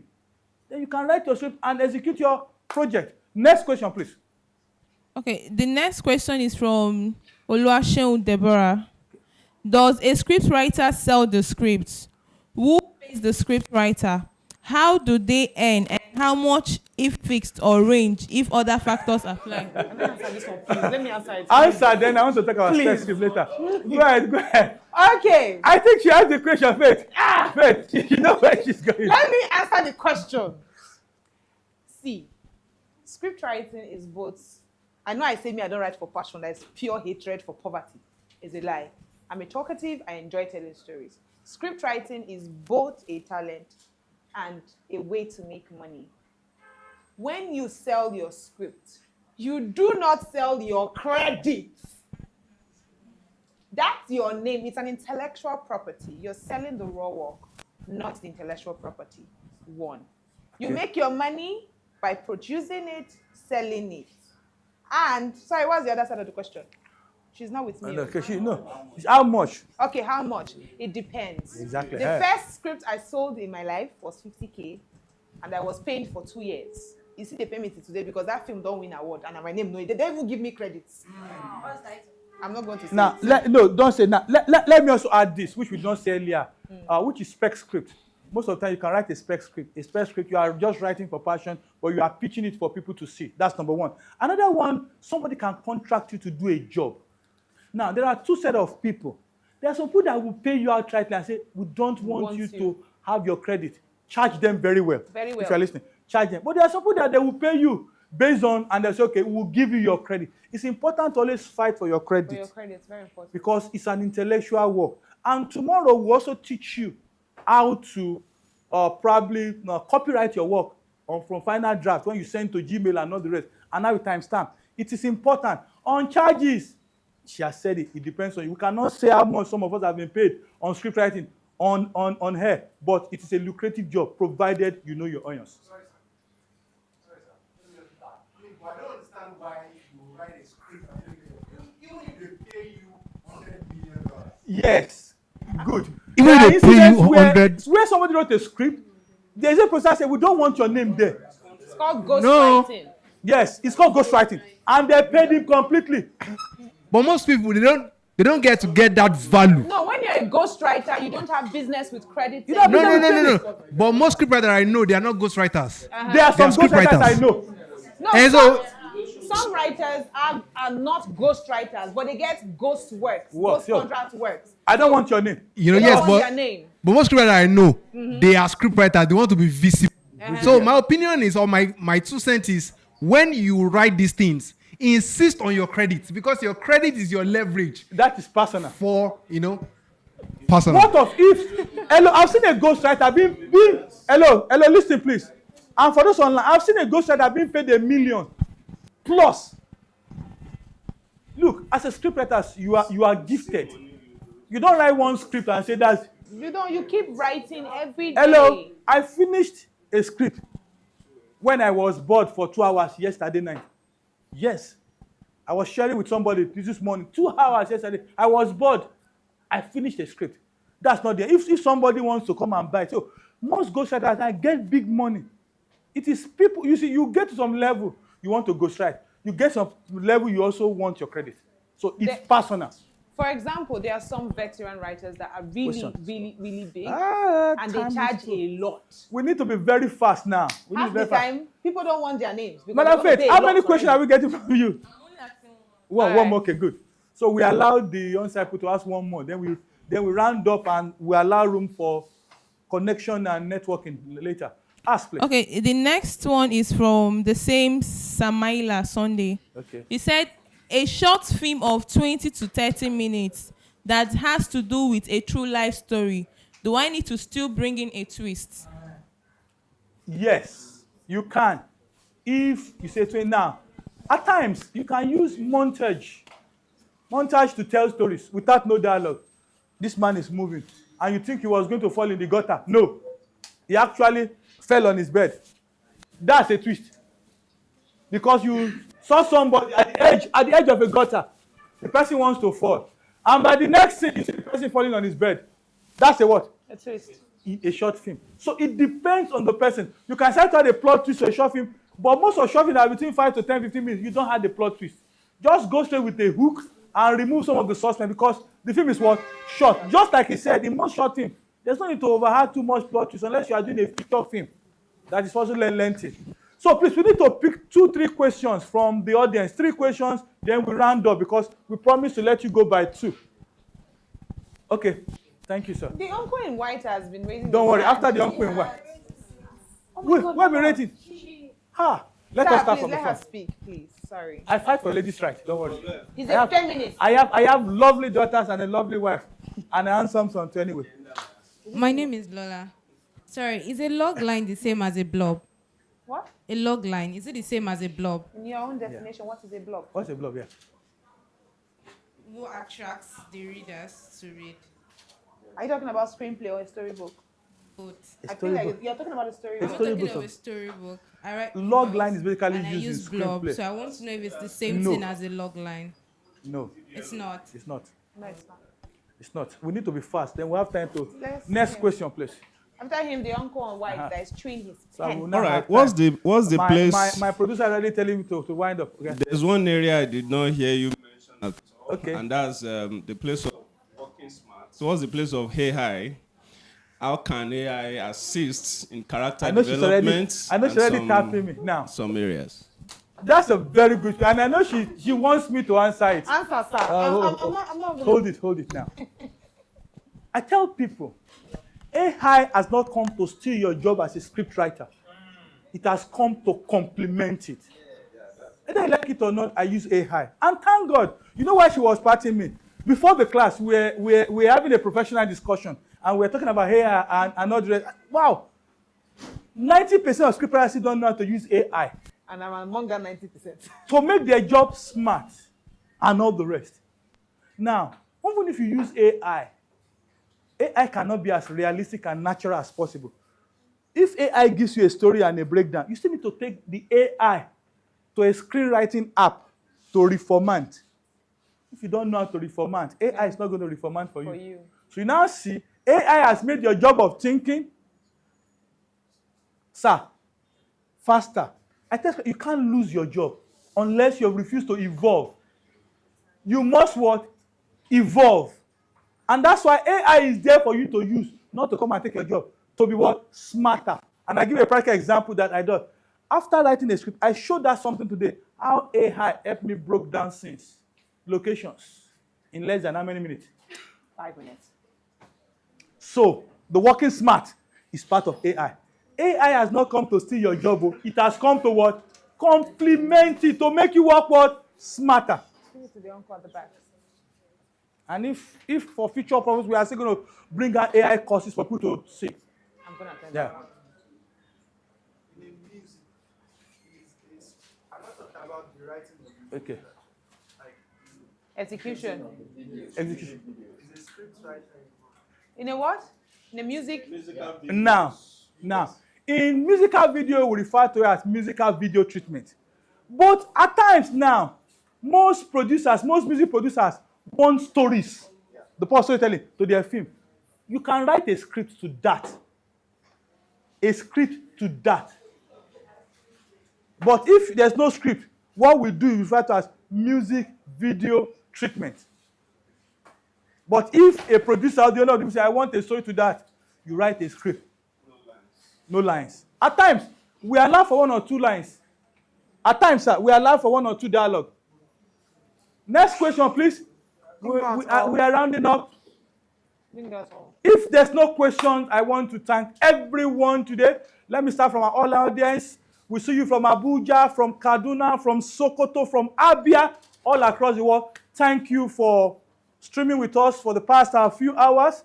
Thank you very much, and tomorrow we wish to see you again. And for our on-site audience, please, we say God bless you. Thank you for creating time to become a better version of yourself. We hope to see you here tomorrow. And we apologize again that we started late today, but tomorrow we'll start early. Thank you. Have a wonderful and blessed day. God bless you. I want to see physical script. I have a few copies here. You can just see our full script. From my lovely sister here, Tori, we are saying have a wonderful night. God bless you all. See you tomorrow. Thank you very much. Bye. Hello. Oh,